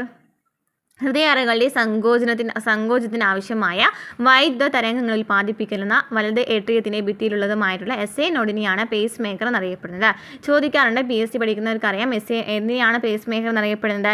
SA നോഡിനാണ് pace maker എന്നറിയപ്പെടുന്നത് അല്ലേ. ഹൃദയാറകളുടെ സങ്കോചത്തിന് ആവശ്യമായ വൈദ്യുത തരംഗങ്ങൾ ഉൽപ്പാദിപ്പിക്കുന്ന വലത് ഏട്രിയത്തിൻ്റെ ഭിത്തിയിലുള്ളതുമായിട്ടുള്ള SA നോഡിനെയാണ് പേസ് മേക്കർ എന്നറിയപ്പെടുന്നത്. ഇത് പ്രവർത്തനക്ഷമമല്ലാത്തവർക്ക് കൃത്രിമ പേസ് മേക്കറും സംഘടിപ്പിക്കാറുണ്ട്. ഇനി എന്താണ് പൾസ് അല്ലെങ്കിൽ സമ്മർദ്ദം എന്നൊക്കെ വെച്ചാൽ എന്താണ്? പൾസ് എന്ന് വെച്ചാൽ എന്താണ്? ഹൃദയം സ്പന്ദിക്കുമ്പോൾ ഇലാസ്തികതയുള്ള ധമനി ഭിത്തിയിൽ അനുഭവപ്പെടുന്ന മർദ്ദത്തെയാണ് പൾസ് എന്ന് പറയുന്നത്. ഹൃദയം സ്പന്ദിക്കുമ്പോൾ ഇലാസ്തികതയുള്ള ധമനി ഭിത്തിയിൽ അനുഭവപ്പെടുന്ന മർദ്ദത്തെയാണ് പൾസ് എന്ന് പറയുന്നത്. ഈ പൾസ് എത്രയാണ്? 0.8 സെക്കൻഡാണ്. ഇനി രക്തസമ്മർദ്ദം എന്ന് വെച്ചാൽ എന്താണ്? രക്തസമ്മർദ്ദം എന്ന് വെച്ചാൽ ഹൃദയവും സങ്കോചവും, അതായത് ഹൃദയം സങ്കോചിക്കുമ്പോൾ, അതായത് സിസ്റ്റോളും ഡയസ്റ്റോളും നടക്കൂലേ, ഹൃദയം സങ്കോചിക്കുമ്പോഴും പൂർവ്വസ്ഥിതി പ്രാപിക്കുമ്പോഴും ധമനികളിൽ അനുഭവപ്പെടുന്ന മർദ്ദത്തെയാണ് രക്തസമ്മർദ്ദം എന്ന് പറയുന്നത്. അപ്പോൾ ഹൃദയം സ്പന്ദിക്കുമ്പോൾ ഇലാസ്തികതയുള്ള ധമനി ഭിത്തിയിൽ അനുഭവപ്പെടുന്ന മർദ്ദം പൾസ് എന്നും, ഹൃദയം സങ്കോചിക്കുമ്പോഴും പൂർവ്വസ്ഥിതി പ്രാപിക്കുമ്പോഴും ധമനികളിൽ അനുഭവപ്പെടുന്ന മർദ്ദത്തെയാണ് രക്തസമ്മർദ്ദം എന്ന് പറയുന്നത്. ആരോഗ്യവാനായ ആളുടെ സാധാരണ രക്തസമ്മർദ്ദം എത്രയാണ്? 120/80 mmHg ആണ് അല്ലേ. 120 എന്ന് വെച്ചാൽ സിസ്റ്റോളിക് പ്രഷറാണ്, 80 എന്ന് വെച്ചാൽ എന്താണ്? ഡയസ്റ്റോളിക് പ്രഷറാണ്. ഇനി രക്തസമ്മർദ്ദ നിരക്ക് അറിയാനുള്ള ഉപകരണമാണ് സ്ഫിഗ്മോമോനോമീറ്ററും ഡിജിറ്റൽ BP അപ്പാരറ്റസും. സ്ഫിഗ്മോമോനോമീറ്ററും ഡിജിറ്റൽ BP അപ്പാരറ്റസും. നെക്സ്റ്റ് എന്താണ് ഹൈപ്പർ ടെൻഷനും ഹൈപ്പോടെൻഷനും? എന്താണ് ഹൈപ്പോടെൻഷൻ എന്നാണ് പറയുന്നത്. ഇതാണ് രക്തസമ്മർദ്ദം സാധാരണ പരിധിയായ 120/80 mmHgയിൽ കൂടുന്നതിന് ഹൈപ്പർ ടെൻഷൻ എന്ന് പറയും. അതായത് രക്തസമ്മർദ്ദം കൂടുന്നതിന് ഹൈപ്പർ ടെൻഷൻ എന്ന് പറയും. ഹൈപ്പോടെൻഷൻ എന്ന് വെച്ചതാണ് കുറയാണ് ചെയ്യുക അല്ലേ. മാനസിക സമ്മർദ്ദവും ഉപ്പിൻ്റെ അമിത ഉപയോഗവും വ്യായാമക്കുറവും പുകവലിയും മദ്യപാനവും ചില രോഗങ്ങളും പ്രായവുമൊക്കെ ഹൈപ്പർ ടെൻഷന് കാരണമാകുന്നു. ഹൈപ്പർ ടെൻഷൻ എന്ന് പറയുമ്പോൾ ഉപ്പിൻ്റെ അമിത ഉപയോഗം, വ്യായാമക്കുറവ്, പുകവലി എന്നിവയ്ക്കാണ് ഹൈപ്പർ ടെൻഷന് കാരണമാകുന്നത്. ഹൈപ്പോ ടെൻഷൻ എന്ന് വെച്ചാൽ നിർജ്ജലീകരണവും ഹൃദയ തകരാറുകളും രക്തം നഷ്ടപ്പെടുന്നതൊക്കെ എന്തൊക്കെയാണ്? ഹൈപ്പോ ടെൻഷനാണ് വരുന്നത്. ഇനി ഹൃദയാരോഗ്യത്തെ തകർക്കുന്ന കാര്യങ്ങൾ എന്തൊക്കെയാണ്? അനാരോഗ്യകരമായ ഭക്ഷണശീലങ്ങൾ, വ്യായാമക്കുറവ്, പുകവലിയും മദ്യപാനവും, മാനസിക പിരിമുറുക്കം, അതുപോലെ തന്നെ എന്താണ്? അമിതഭാരം, പൊണ്ണത്തടി എന്നിവയ്ക്ക് എന്താണ്? ഹൃദയാരോഗ്യത്തെ തകർക്കുന്ന കാര്യങ്ങളാണ്. ഇനി കൊഴുപ്പ് കൂടിയ ഭക്ഷണവും വ്യായാമക്കുറവും മറ്റും ശരീരാരോഗ്യത്തെ എങ്ങനെയാണ് ബാധിക്കുന്നത്? നമുക്കറിയാം, നമ്മുടെ ശരീരത്തിൽ ധമനി ഭിത്തിയിൽ കൊഴുപ്പടയുന്ന ഒരു ഇതുണ്ട് അല്ലേ. അതിനെ എന്താ പറയുക? അതിറോസ്ക്ലീറോസിസ് എന്നാണ് പറയുക. ഓക്കെ, ധമനി ഭിത്തിയിൽ കൊഴുപ്പടയാണെന്നുണ്ടെങ്കിൽ അതിന് അതിറോസ്ക്ലീറോസിസ് എന്നാണ് പറയുക. ഇങ്ങനെ ധമനി ഭിത്തിയിൽ കൊഴുപ്പടയുമ്പോൾ എന്ത് സംഭവിക്കും? രക്തം കട്ട പിടിക്കില്ല, രക്തം ഒഴുകാനായിട്ട് പറ്റില്ല. അപ്പോൾ രക്തം കട്ട പിടിക്കും. അതിനെയാണ് കൊറോണറി ത്രോംബോസിസ് എന്ന് പറയുന്നത്. അങ്ങനെ രക്തം കട്ട പിടിക്കുന്ന അവസ്ഥ ഉണ്ടാകുമ്പോൾ എന്തിലേക്ക് അതും വഴിമാറും? ഹൃദയാഘാതത്തിന് കാരണമാകും. അപ്പോൾ ധമനി ഭിത്തിയിൽ കൊഴുപ്പടയുന്നതിന് അതിറോസ്ക്ലീറോസിസ് എന്ന് പറയും. കൊഴുപ്പടയാണെന്നെങ്കിൽ നമുക്ക് രക്തം പോകാനായിട്ട് പറ്റില്ല, അപ്പോൾ രക്തം കട്ട പിടിക്കും. അതിനെയാണെന്ന് പറയുന്നത് കൊറോണറി ത്രോംബോസിസ് എന്ന് പറയുന്നത്. ഹൃദയത്തിനുള്ളിൽ രക്തം കട്ട പിടിക്കുന്ന അവസ്ഥയാണ് കൊറോണറി ത്രോംബോസിസ്. അത് ഹൃദയാഘാതത്തിലേക്കും വഴിവെക്കും. തലച്ചോറിലേക്കുള്ള രക്തക്കുഴലിലെ തടസ്സമോ പൊട്ടലോ സ്ട്രോക്കിന് കാരണമാകും. തലച്ചോറിലേക്കുള്ള രക്തക്കുഴലിൽ തടസ്സമോ പൊട്ടലൊക്കെ വരാണെങ്കിൽ അത് സ്ട്രോക്കിന് കാരണമാകും. ഇനി എന്താണ് ലോക ഹൃദയ ദിനം എന്നാണ് സെപ്റ്റംബർ 29. ഇനി സസ്യങ്ങളിലെ സംവഹന കലകൾ ഏതൊക്കെയാണ്? സൈലവും ഫ്ലോയും ആണ് അല്ലേ. സൈലം എന്ന് വെച്ചാൽ എന്താണ്? വേരിൽ നിന്ന് ജലവും ലവണങ്ങളും വഹിക്കുന്നതാണ് സൈലം. ഫ്ലോ എന്ന് വെച്ചാലോ ഇലകളിൽ നിന്നും ആഹാരം സംവഹനം ചെയ്യുന്നതാണ് ഫ്ലോയം. സൈലം എന്ന് വെച്ചാൽ വേരിൽ നിന്ന് ജലവും ലവണങ്ങളും വഹിക്കുന്നു. ഫ്ലോയം എന്താണ്? ഇലകളിൽ നിന്നും ആഹാരം സംവഹനം ചെയ്യുന്നു. ഇനി സൈലത്തിലെ ട്രക്കീഡുകളും വെസലുകളും ഉണ്ട്. എന്നാൽ ഫ്ലോയത്തിൽ എന്തൊക്കെയുണ്ട്? സീവ് നാളികളും സഹകോശങ്ങളാണ് കാണപ്പെടുന്നത്. സൈലത്തിൽ ട്രക്കീഡുകളും വെസലുകളും കാണപ്പെടുന്നു. ഫ്ലോയത്തിൽ സീവ് നാളികളും സഹകോശങ്ങളും കാണപ്പെടുന്നു. സൈലത്തിൻ്റെയും ഫ്ലോയത്തിൻ്റെയും ഘടന പദാർത്ഥ സമയത്തിന് എത്രമാത്രം അനുയോജ്യമാണ്? സൈലത്തിലെ നീണ്ടതും സ്പിൻഡിൽ ആകൃതിയിലുള്ളതുമായിട്ടുള്ള ട്രക്കീഡുകൾ എന്ന മൃതകോശങ്ങൾ ചെറുഞരമ്പുകൾ രൂപപ്പെടുത്തുന്നുണ്ട്. കുറുകെയുള്ള ഭിത്തി നശിച്ച മൃതകോശങ്ങളായ വെസലുകൾ നീണ്ട പൈപ്പുകൾ പോലെ കാണപ്പെടുന്നു. ഓസ്മോസിസ് പോലെയുള്ള ചില പ്രക്രിയകളിലൂടെ സൈലത്തിലൂടെയുള്ള ജലലവണ സംവഹനം നടക്കുന്നു. എന്താ പറയുന്നത്? സൈലത്തിൽ നീണ്ടതും സ്പിൻഡിൽ ആകൃതിയിലുള്ള ട്രക്കീഡുകൾ ഉണ്ടായിരിക്കും. ഇവ ചെറു ഞരമ്പുകൾ രൂപപ്പെടുത്തുന്നു. കുറുകെയുള്ള ഭിത്തി നശിച്ച മൃതകോശങ്ങളായ വെസലുകൾ നീണ്ട പൈപ്പുകൾ പോലെ കാണപ്പെടുന്നു. ഓസ്മോസിസ് പോലെയുള്ള പ്രക്രിയ വഴി ജലലവണ സംവഹനം നടക്കുന്നു. ഇനി ഫ്ലോയത്തിലാണെങ്കിൽ ഫ്ലോയത്തിലുള്ള ജീവനുള്ള സീവ്നാളികൾ ഒന്നിനു മീതെ ഒന്നായി അടക്കി വെച്ചവയും കുറിയുള്ള ഭിത്തിയിലെ സുഷിരങ്ങളിലൂടെ കോശദ്രവ്യം ബന്ധപ്പെട്ടിരിക്കുന്നതിനാൽ ആഹാര തന്മാത്രകൾക്ക് സഞ്ചരിക്കാൻ കഴിയുന്നവയാണ്. കൂടാതെ സഹകോശങ്ങളും ആഹാരം സൂക്രോസ് രൂപത്തിൽ സംവഹിക്കാൻ സഹായിക്കുന്നുണ്ട്. ഫ്ലോയത്തിൽ ജീവനുള്ള സീവ്നാളികളുണ്ട്. ഇവ ഒന്നിനുമേലെ ഒന്നായിട്ട് അടക്കി വെച്ച പോലെയാണ്. പിക്ചറിൽ കാണാനായിട്ട് സാധിക്കും. ഒന്നിനുമേലെ ഒന്നായിട്ട് അടക്കി വെച്ച പോലെയാണ്. അത് കുറുകിയുള്ള ഭിത്തിയിലെ സുഷിരങ്ങളുടെ കോശദ്രവ്യം ബന്ധപ്പെട്ടിരിക്കുന്നതിന് അതിനാൽ തന്നെ ആഹാര തന്മാത്രകൾ പോകൂലേ. കൂടാതെ സഹകോശങ്ങളും ആഹാരം സൂക്രോസ് രൂപത്തിൽ സംവഹിക്കാൻ സഹായിക്കുന്നുണ്ട്. ഇനി ഊർജ്ജം വിനിയോഗിക്കാതെ തന്നെ സൈലത്തിലൂടെയുള്ള ജലസംവഹനത്തിന് സഹായകമാകുന്ന കാര്യങ്ങൾ എന്തൊക്കെയാണ്? ഊർജ്ജം വിനിയോഗിക്കാതെ തന്നെ സൈലത്തിലൂടെയുള്ള ജലസംവഹനത്തിന് സഹായകമായിട്ടുള്ള കാര്യങ്ങളൊന്നും നമ്മൾ പറഞ്ഞു ഓസ്മോസിസ് ആണ്. അതുമൂലം പേരിൽ അനുഭവപ്പെടുന്ന റൂട്ട് പ്രഷർ, ജലതന്മാത്രകളിലെ കൊഹീഷൻ അഡീഷൻ ഫലങ്ങൾ, സസ്യഛേദനത്തിലൂടെയുള്ള ജലമിലകളിൽ നിന്നും നഷ്ടപ്പെടുന്നത് എന്നിവ. നെക്സ്റ്റ്, ഫ്ലോയത്തിലൂടെയുള്ള സൂക്രോസ് സംവഹനം നടക്കുന്നത് എങ്ങനെയാണ്? ഫ്ലോയത്തിലൂടെ സൂക്രോസ് സംവഹനം നടക്കുന്നത് എങ്ങനെയാണ്? ഇലയിലെ ഗ്ലൂക്കോസിനെ സൂക്രോസ് ആക്കി ഊർജ്ജം ഉപയോഗിച്ച് സീവ്നാളികളിലേക്ക് കടത്തുന്നു. സൈലത്തിലുള്ള ജലം എത്തുന്നത് മൂലം കോശങ്ങളിൽ അനുഭവപ്പെടുന്ന ടർഗർ പ്രഷറും സൂക്രോസിന്റെ സംവഹനം എളുപ്പമാക്കുന്നുണ്ട്. ഇനി ചില സസ്യങ്ങളുടെ ഇലകളുടെ അരികുകളിൽ അതിരാവിലെ വെള്ളത്തുള്ളികൾ രൂപപ്പെടാൻ കാരണം എന്ത് പ്രക്രിയയാണ്? എന്താണ്? ഗട്ടേഷൻ എന്ന് പറയുന്ന പ്രക്രിയയാണ്. അതായത് ഹൈഡത്തോട് സുഷിരങ്ങളിലൂടെ ജലം പുറന്തള്ളപ്പെടുന്നതിനെയാണ് ഗട്ടേഷൻ എന്ന് പറയുന്നത്. ക്ലിയർ ആണല്ലോ? അപ്പോൾ ഇത്രയും ക്വസ്റ്റ്യൻസ് ആണ് നമുക്ക് ഈ ഒരു ചാപ്റ്ററിൽ നിന്നും പഠിക്കാനായിട്ടുള്ളത്. മനസ്സിലായിട്ടുണ്ടെന്ന് വിചാരിക്കുന്നു. മനസ്സിലായിട്ടുണ്ടെങ്കിലേക്ക് കമൻറ്റ് ചെയ്യുക, ഹൈപ്പ് കൊണ്ട് ചെയ്യാതെ നമുക്ക് അടുത്ത ക്ലാസ്സിൽ കാണാം.